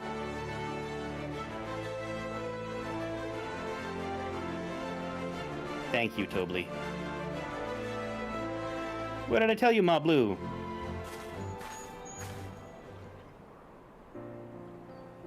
There's one last thing I can help you with, Third Promise. You need to find the Golden City, right?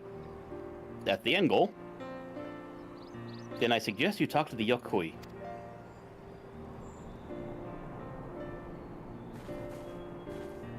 They once ruled over far more than just Ukrapacha and the Pelu Pelu. 1,000 years ago, they were the overlords of Yokteral and all its peoples. During that era, the Pelu Pelu were commanded to search for a city of gold. They scoured every corner of the continent, but never found any trace of that fabled place. But if they didn't find anything, what could the Yokoi have to tell us? They might not have found it, but the fact that they were thought to look for it at all makes me curious. Perhaps there's value in delving into how the legend originated?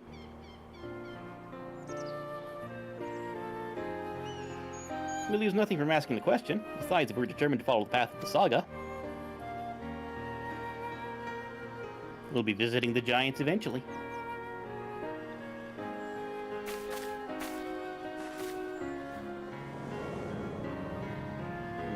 Gotta go up there, like Daddy did.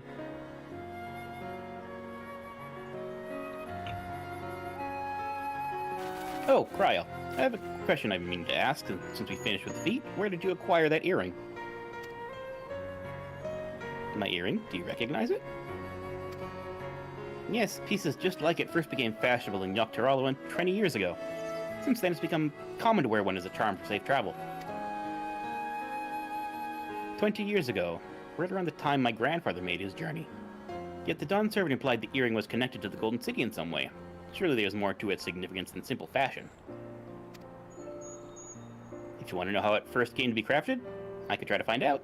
Seeing as it's a regular seller for many merchants, I'm curious to learn about it myself. I'd appreciate that very much. Thank you. Jumping feast first into the peddler business, eh, Mablu?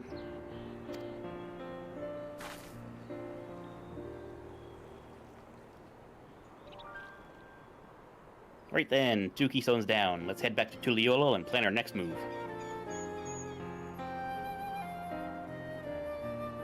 Farewell for now, and thanks for all your help. I will become Dawn Servant, so set aside your best mezcal for the occasion.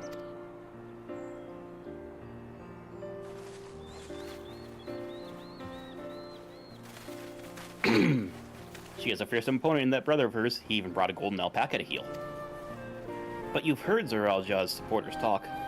They might see opportunity in his expansionist ambitions, but they find the man himself intimidating. Terrifying, even. Whereas I've grown to love Wuklamat. Everyone she meets will come to love her too, and that's why she'll win the throne. You might be right, Mablu. You might be right. You cannot be ruler without the support of the people. Just ask the French. Yep, that's where we're gonna leave this. Well, after we turn the quest in. Because we're out of time. Oh yeah. Feels good to have the Feat of Gold safely under our belt, even if my victory pales beside Zoralja and his shiny golden alpaca. I know I shouldn't let it bother me, and gods know you've all been so supportive, but I want to be strong or wise like my brothers, to be a promise that people respect. Which is not likely if I stand here carrying on about things. Let's move on. Back to Sukhveyo Jaye with us. Contest has hardly begun. Yep, but that's it for us. We'll be back tomorrow, 7 p.m. Eastern. Special thanks to all of you and to all of our supporters past and present rolling on screen now. If you like what you saw here, consider a subscription. If you want to bypass Twitch, exclamation tip in chat will let you tip directly to us. And Iggy and I both have Throne.com wish lists. The links are out there. We're gonna raid Girl Stream Team. Wow. And we'll catch you tomorrow. Have a good one, everybody. Bye-bye, y'all.